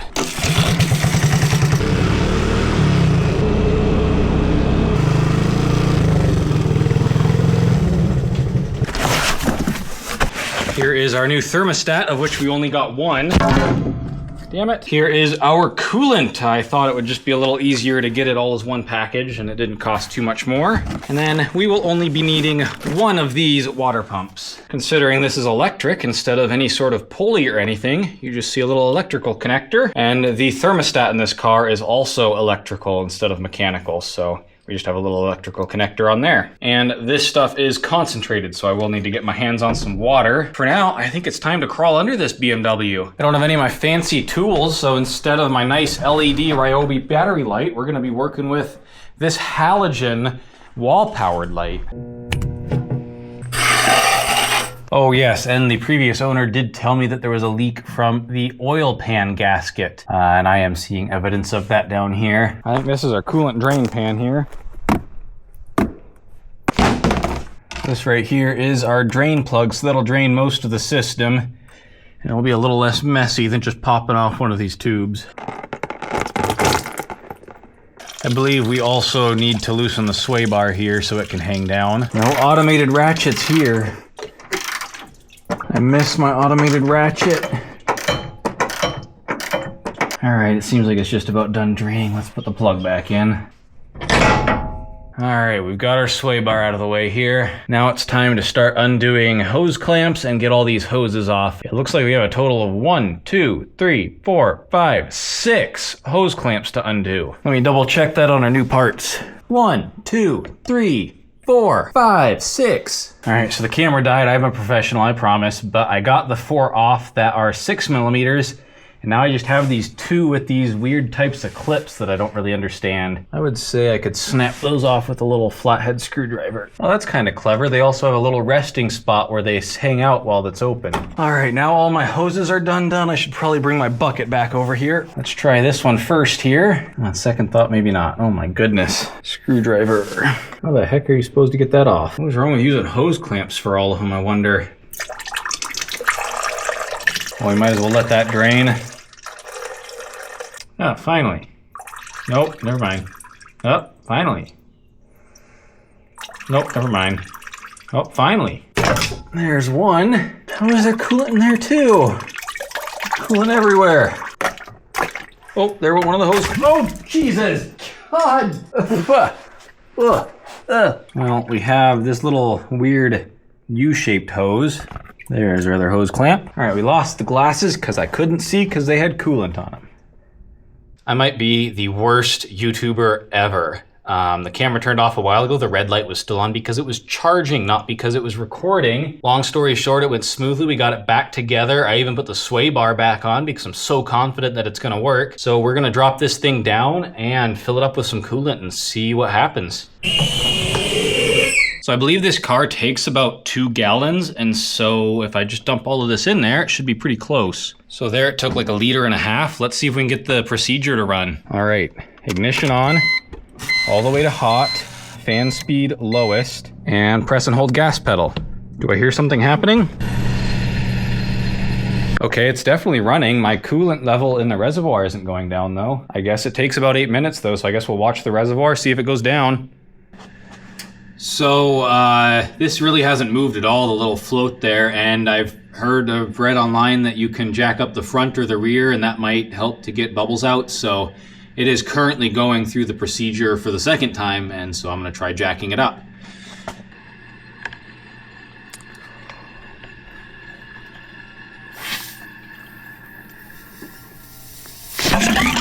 Oh! Did you all just see that? I just blew on it to force the coolant through and it actually worked. God, that tastes bad.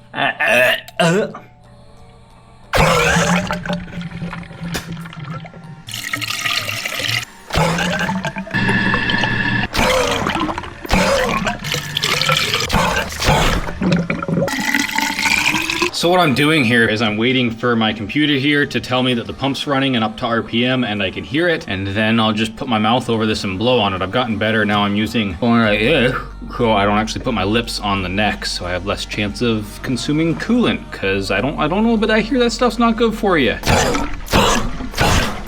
Would not recommend. 0 out of 10.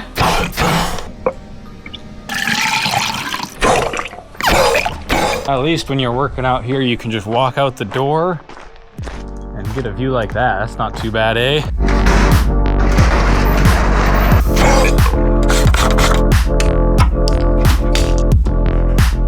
Well, here goes nothing. The reason I want to take it in a drive instead of just letting it idle is because I think that'll help, you know, shift the coolant around, maybe circulate it, I'm not sure. One of the suggestions I saw was to do it on a steep hill, so maybe we'll go over to the really steep hill and try doing the bleeding procedure there. All right, let's go over to that really steep hill. Ignition on. Hold down the gas pedal. I heard a little gurgle, so I guess that means it starts. It is currently 8:30, so I guess we'll wait here until 8:40. There's worse places to hang out. I hear it doing things. I don't know if it's gonna make it any better, but hey, it can't hurt. No, your company is not appreciated. Mosquito. I think we should be about done by now. While I was sitting here, I just noticed this tree.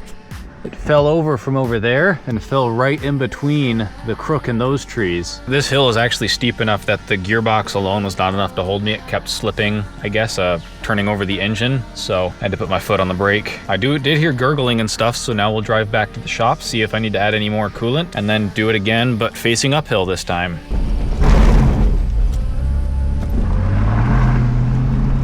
Yeah, I know I'm not buckled up. Hopefully it's not too hot to blow up on me. I guess we'll find out shortly. I hear some gurgling.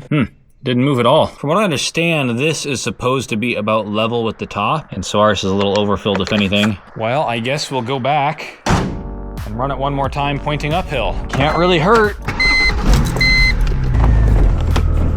All right, that there is the steepest part. All right, I heard it going. It's 8:46, so I guess I'll wait here till 8:56.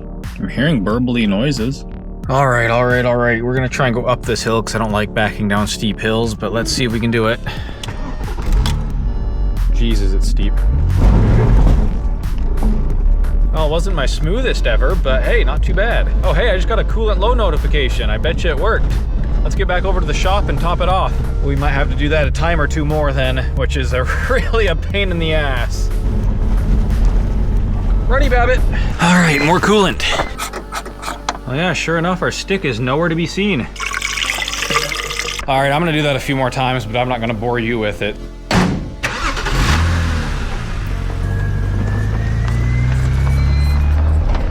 I think we're gonna call that good for now. I am gonna fill this up with 50-50 with some water. All right, so that's about 50-50, and we'll throw that in the trunk. All right, well, I guess let's take it for a drive on the pavement. I don't want to take it too far in case we have to limp it home, but I think we are fixed. I guess we'll see if it overheats while we're on the road. I don't think it's going to, but we'll see it. And it's nice to know that it has the low coolant light, which I did not see earlier when the pump broke. Tell you what, this smile is good news. I'd already forgotten how fun this car is, and we are staying rock solid right in the middle of the temperature gauge.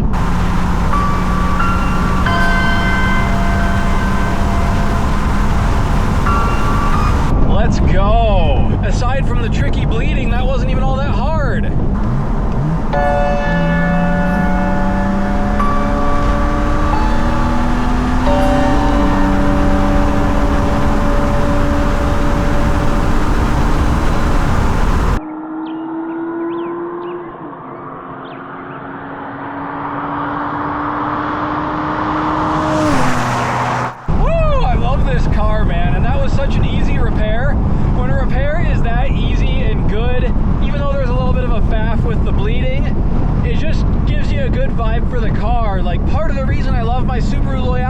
Just because it's such a pleasure to work on. And so far this car has been no different. I'm sure my fancy code scanner has helped that impression, but still.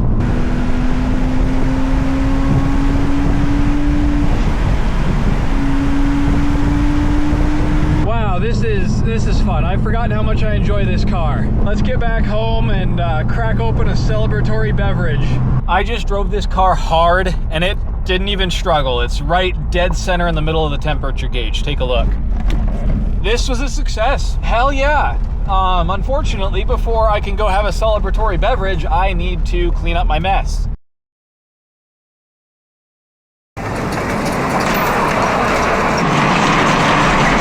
Oh, and as darkness falls, it is time to head back up to the cabin.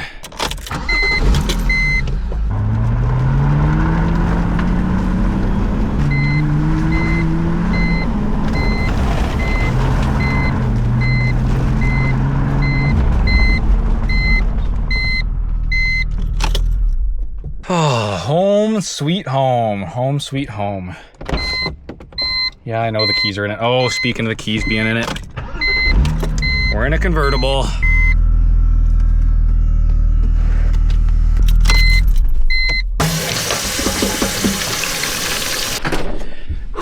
All right. Man. That's the spot.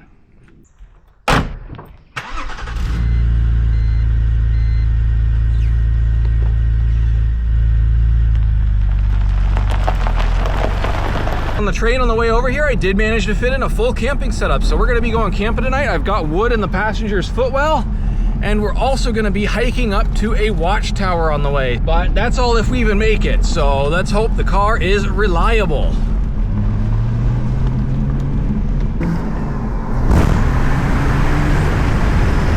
It's a bit chilly this morning, so we're gonna have to rock it with the top up for a little bit.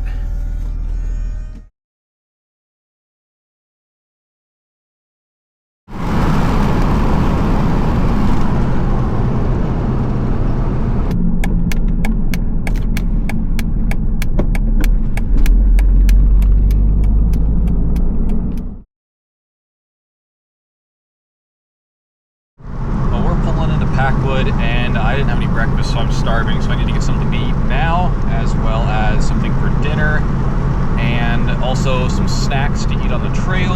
And after this, we only have about a 25-minute drive until the trailhead. Go figure it'll take us 3 hours to do the hike. I don't know, that seems optimistic to me, but we'll see how long it takes. We've got all day.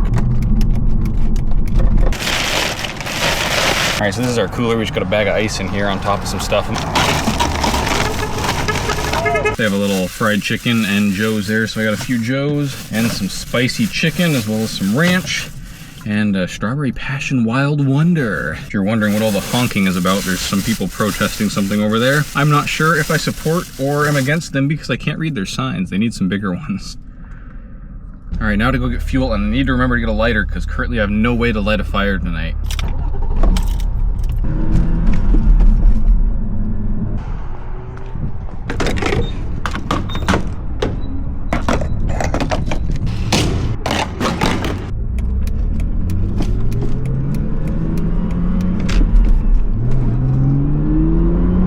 Well, Google says we've got about 20 minutes until we get to the trailhead, and then we're in for a brutal hike. Honestly, 8 miles in a day isn't all that crazy if you're into backpacking, but I haven't been doing a lot of hiking lately, so I'm not really in the best of shape. But we're gonna make it happen. We're gonna make it happen. These roads are gonna be fun, so I'm looking forward to driving them. That's the road that we might camp up later tonight. We'll see what I'm feeling like, if I want to drive further, if I just want to get to camp. Got about 6 miles until the trailhead. I don't know about you, but that looks like gravel to me.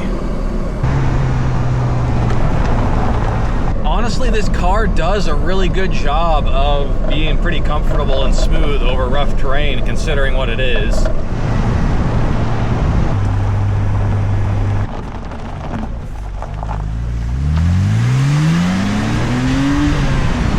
Past the trailhead back here, but it looks like this is kind of the designated parking for it. There's about 4, 5, 6 cars here, so we'll see some people, but not too many. I have all of my tech stuff and work stuff for working from home in this bag here, but this is going to be my hiking pack, so I need to clean this thing out and turn it into the ultralight thing that it can be.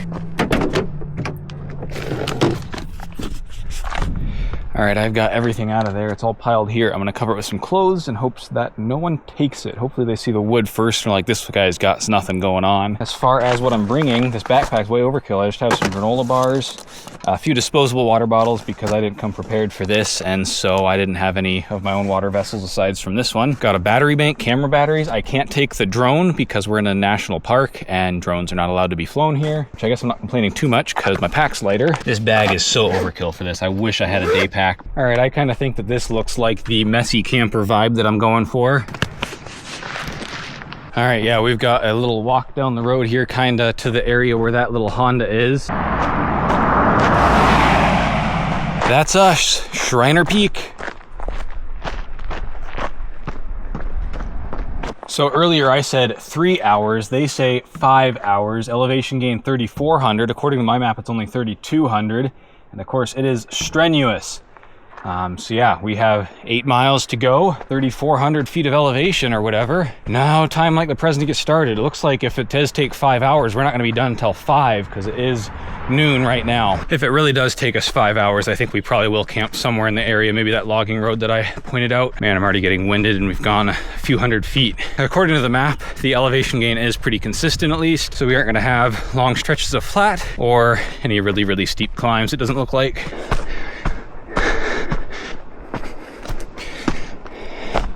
Here we go. Almost lost it there. Dude, I'm beat. Here's a nice rock. You wanna guess how far I've gone? I'll tell you, it's not more than a mile yet. 3/4 of a mile. Dude, this is gonna be tough, but we're gonna make it. I'm gonna sit here, have a sip of water, keep going. I can walk for miles on level ground, but as soon as you introduce an incline, holy crap. Oh, it's so sweaty and wet already. And off we go. All right, we've hit a mile, we're 1/4 of the way there. All right, I got a podcast in now. We'll see if we can hammer this out. Maybe it'll make it a little less miserable.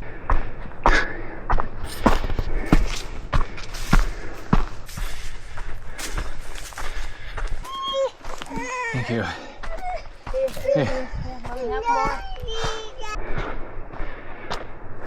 Man, that's a long hike to take a kid that little on. If they're willing to deal with it, then good on them, I guess, getting her out here. The podcast has made it slightly less miserable. We're almost to the halfway point, and just after that there is a overlook according to my map, or we'll probably sit down for a minute.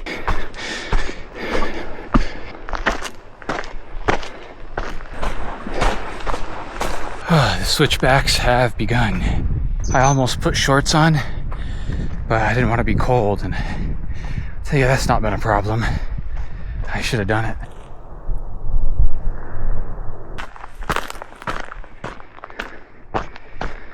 Just hit the halfway point. We got about 0.7 miles till the viewpoint. I've kind of gotten a rhythm, but it's still brutal. Found some garbage. Oh, I think it's sweaty. Ugh. Oh, I found a good rock to sit on here, and I'm gonna have a granola bar, maybe get some salt in me. I was gonna get proper protein bars, but that little grocery store didn't seem to have any, so I ended up with these, which will probably be good enough.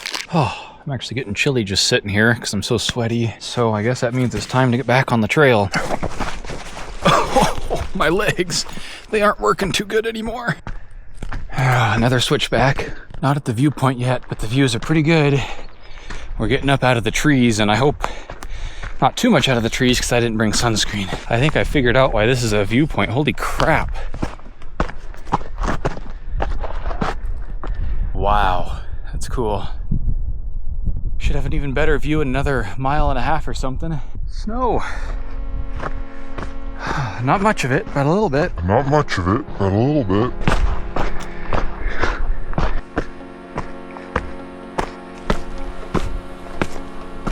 Oh, that feels kind of nice. If this snow weren't so old and gross, I'd probably just put my face in it. Well, I can say I did not come up here expecting snow. I didn't check, I guess, which was my mistake, but it's nearly July. Wow, this looks like it's going to be quite a bit of hiking and snow. We aren't going to let that stop us, though. I think that is our peak. I can't see the watchtower yet, but looking at the map, that's what it looks like. As long as I don't slip and die. This makes it at least like 50% harder to walk. I'm just glad people have been through here before to blaze a trail.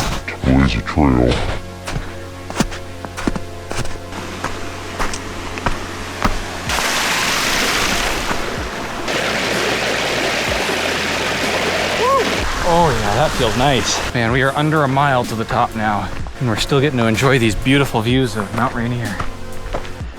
That looks really freaking steep, especially if we're going up in snow. This hike just got a hell of a lot harder. It's gonna take me all of 5 hours.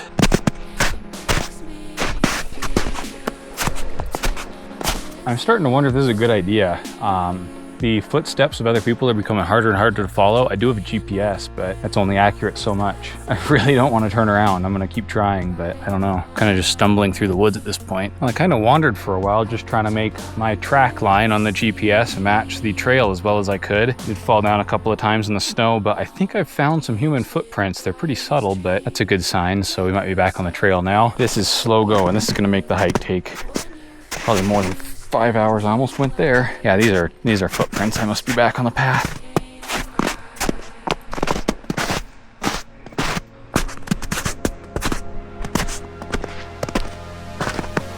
I just needed a break. I've fallen a few more times just from slipping. It happens, and none of them have been bad, fortunately, but it's been like take 10 steps, look around, find the trail if you can, and head that way. Slow moving, try not to slip. Through the trees over here, you can still see Mount Rainier, so that's been kind of nice, but I haven't had much time to look at it because I've been looking at my feet. This will probably be the hardest watchtower that I've had to check off so far. The next hardest will be the one that I had to hike about 0.6 miles in the snow in, but that's nothing compared to this. I don't have much water left. I have like 2 bottles, but we're so close to the top, I probably will hardly even drink any on the way down. All right, I'm getting pretty chilly from the sweat. I think it's time to move on here. You have no idea how nice it feels to hike on a normal trail. And by nice, I mean everything hurts. Yeah, I think we just were navigating that valley down there. And because it's kind of a valley, it's been getting shade from both sides a lot, so it hasn't melted yet. Hopefully we're out of that now. I don't know. I just noticed another mountain in the background there. I wonder if that's like Mount St. Helens or something. I'm so bad with my geography. I'll be lucky if that's even Mount Rainier. Gotta keep moving. We gotta be getting close. Only a few more switchbacks.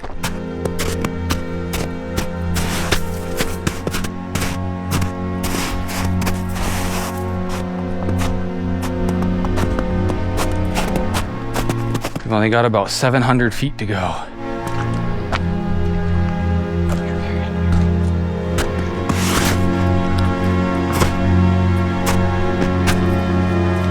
Oh, one last rest. My calves are killing me. Okay, I lied. Another break. God, that's steep. Okay, now final push for real. According to my map, we just have this hill, and then it's level until we hit the tower.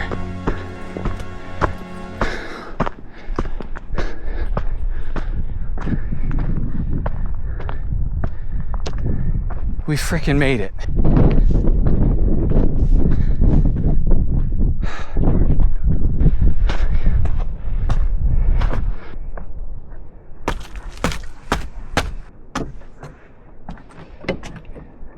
Well, I guess I'll give you the walk around tour. Start over there with Mount Rainier.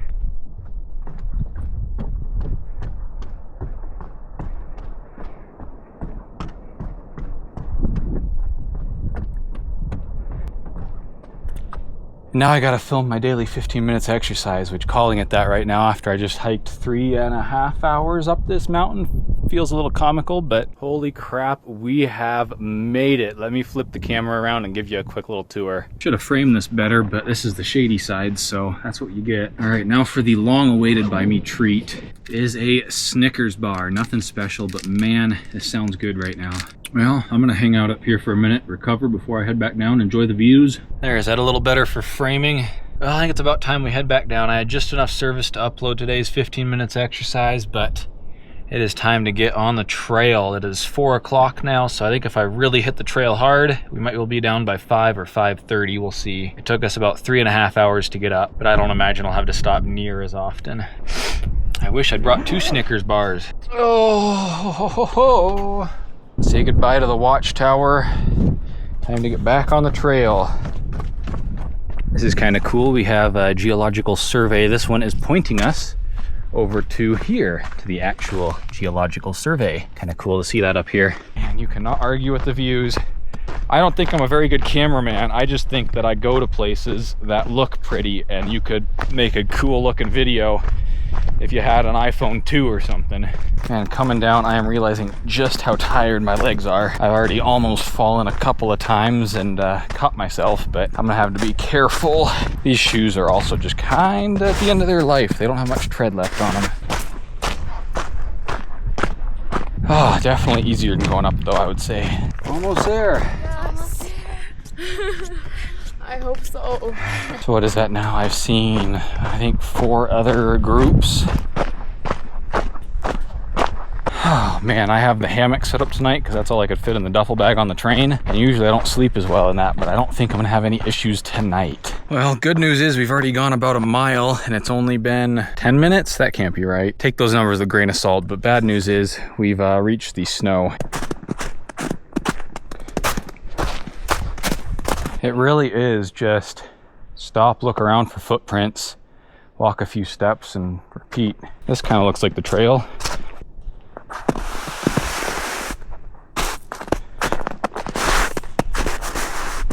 And then when I come to a point here where I can't find any steps, I gotta pull up the map and see if I'm just kind of supposed to keep going straight. I'm thinking I'm gonna go this way.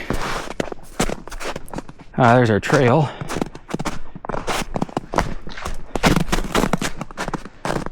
All right, we've made it through the hardest part. As I was saying, we made it through the hardest part and we're back to where the trail's pretty obvious.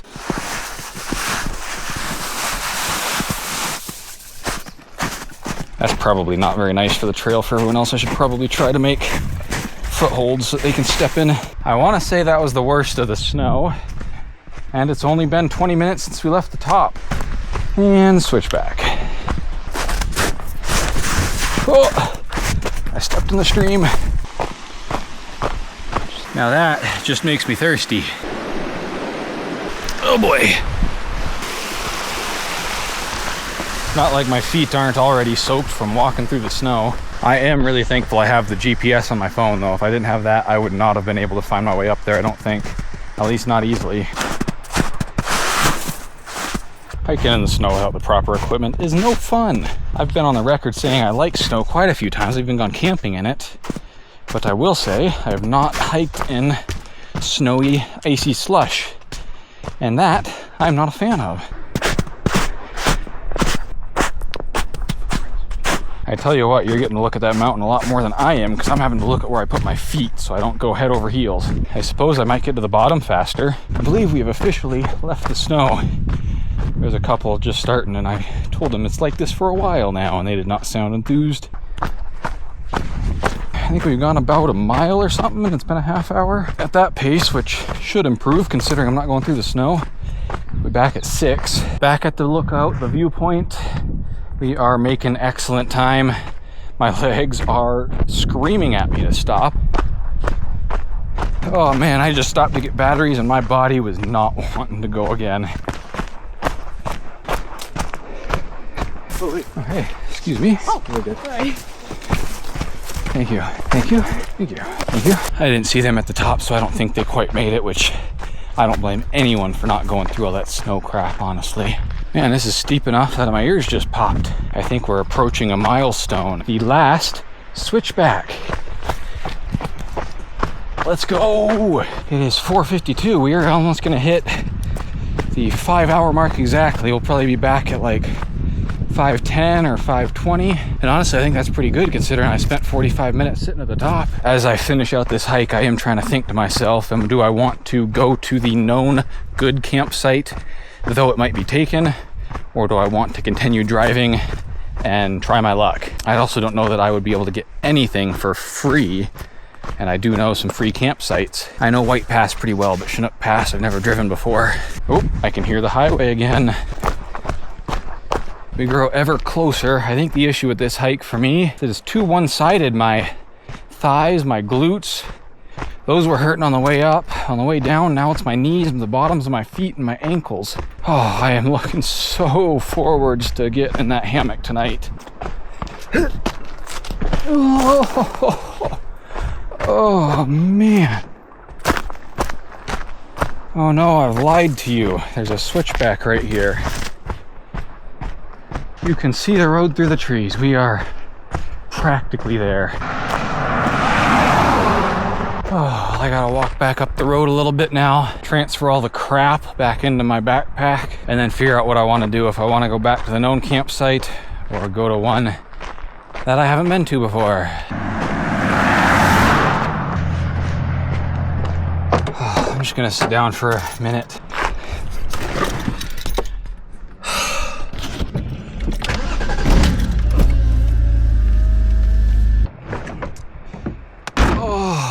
My God, even my elbows, why is my elbow sore? I think I'm going for the safe bet. We're gonna go check out a campsite that Leah and I camped at in the Kia.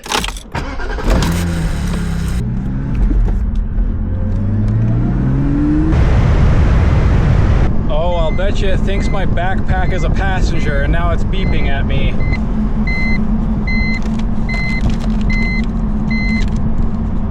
was it. Jeez.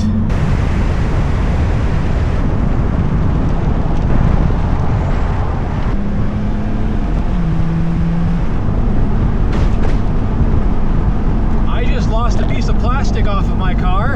I'm not gonna go back and get it, I don't think.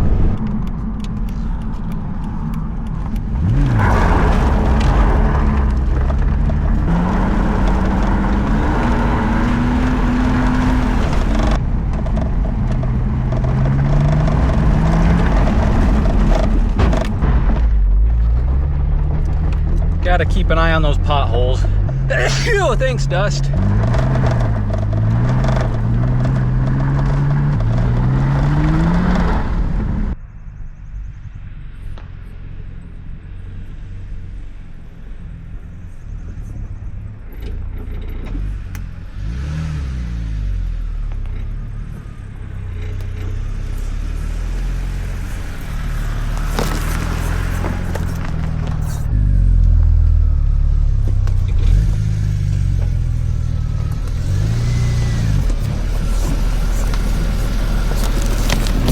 Well, I just want to relax, but we do need to get camp set up, which is a hammock tonight. I'm gonna risk it and not set up the tarp tonight. It has been absolutely beautiful this past week. Oh man, this impromptu cooler was worth it. This thing is nice and ice cold. This is an amber from Talking Cedar Brewery, which is run by the Chehalis tribe in Grand Mound, Washington. I actually have tried this already over on Patreon and YouTube members if you're interested in that, but it is hitting a little extra hard right now. I guess since dinner relies on it, I should get started on a fire here. Don't leave your garbage in the fire pit. It's not flammable. This is a wipe it. All right, that lighter we bought earlier, light her up. My dad's been working on a project where he's been using a lot of untreated lumber, and so we get a bunch of free firewood. So yes, even though this is dimensional, it is untreated. Well, while this fire takes off, I want to thank everyone who subscribed for motivating me to go out and do stuff like this. I'm kind of tired of being away from home, and I probably would have just driven straight through if I didn't have a video to make. But because I have a video to make, something to film, it really motivated me to actually tackle that strenuous hike today and get up to the top of that tower. And I mean, I really appreciate all the people who watch every week and really encourage me to keep making videos. It is a hot sucker already. I think I have about 8 pieces of wood, including those 2 is what I could fit in the passenger footwell. Oh, and I mentioned that Leah and I camped up here in her little Kia. That video, of course, is linked down below if you want to go check it out. Not a lot of people watched it, so maybe you haven't seen it. I thought it was pretty good. I do need to get to whittling on a stick because I don't have any fire roasting sticks. I think we have our winner. All right, I'm impatient and really hungry. We're gonna have these hot dogs roasted over the open fire.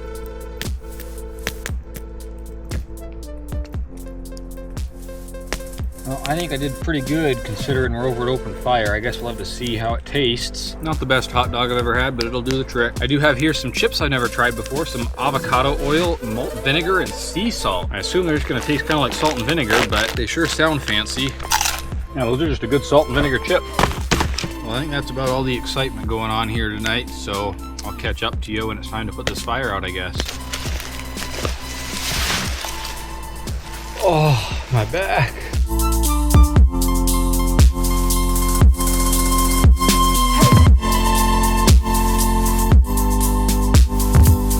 Well, if you needed any more indicator that I'm beat, I just recorded the whole goodnight sequence on time-lapse mode, which does not work very well. So anyways, I'm climbing into my hammock here, which has a little underquilt and an Amazon special.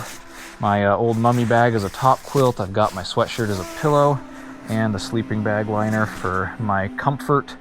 And I love this hammock because it has a little pouch here where you stuff the hammock into, but I've got my phone in there. I think it's gonna be warm enough tonight that I can strip down, so I'm gonna get on that and I'll be back in a second. Since I don't have a chair under a tarp to put all my clothes in, I'm just gonna stuff them into the underquilt. That should keep them pretty dry. All right, time to climb in, and this, of course, always goes smoothly. Here we go. Oh, that feels nice to lay down. I gotta get inside the sleeping bag before I get too cold. It's really weird doing this during the daylight, but I am beat. All right, well, I'm as cozy as can be. I'm probably gonna put the hood over my face to block out the light. I'll get up whenever I get up, and we will hit the road. It's gonna be nice to go home after being away for 2 weeks with this BMW. All right, good night. All right, it's about 7:30. It's time to get up and get on the road for home. Once I got to sleep, which took a while, I slipped the rock.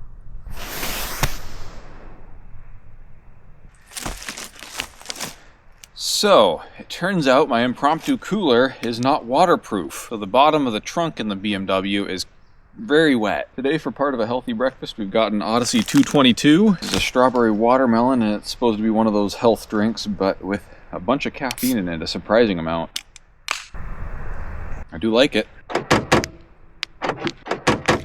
Good, we're doing this again, are we? Okay.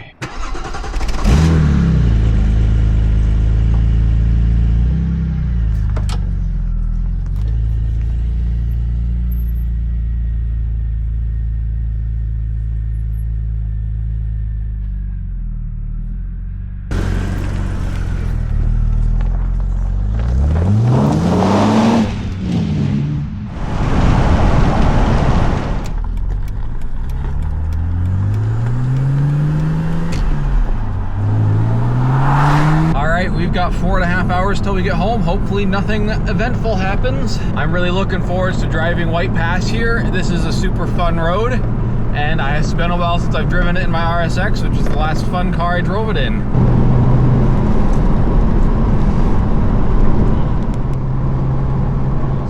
No way, they're pulling off. Unbelievable. And we have reached the summit. This video is all downhill from here, folks.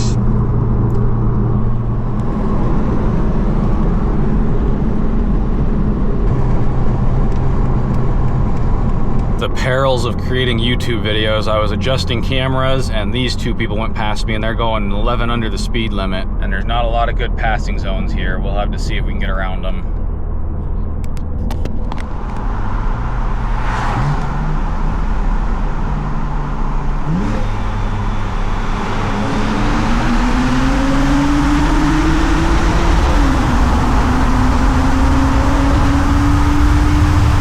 Got a very first world dilemma. I want the top down, but I'm gonna have to stop to apply sunscreen, and plus I have to stop to put the top down. But I don't want those trailers coming past me again. So I think I'm gonna get to the end of this road and pull over to apply sunscreen and put the top down. My brother in Christ is going 10 under the limit and didn't bother to take the slow vehicle turnout. He wouldn't even had to slow down. I would have just zipped past him. Man, I hate people. All right, all sunscreened up. Let's get the top down and back on the road.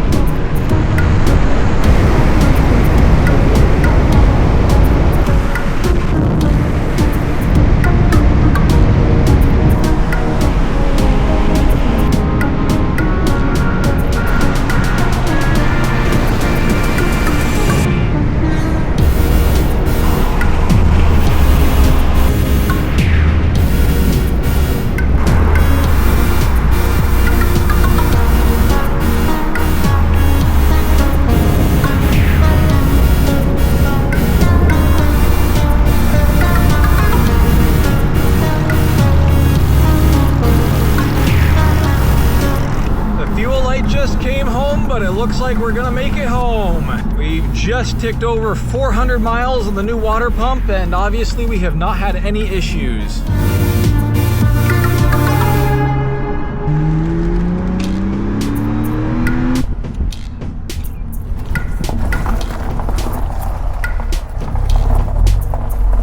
All right, we got to do a little car shuffle because this thing's going in the garage.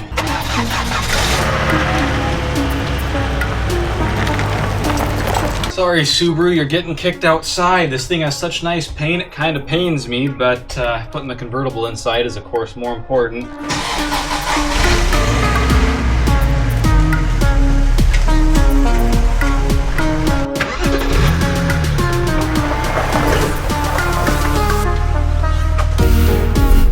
you liked seeing me work on this thing and drive it across the state, and hit the like button. And if you want to see more of this car or any of my other vehicles in the future, hit the subscribe button. Leave a comment down below if you have any suggestions, concerns, want to share my excitement for this new acquisition. I will see you next week. Bye-bye.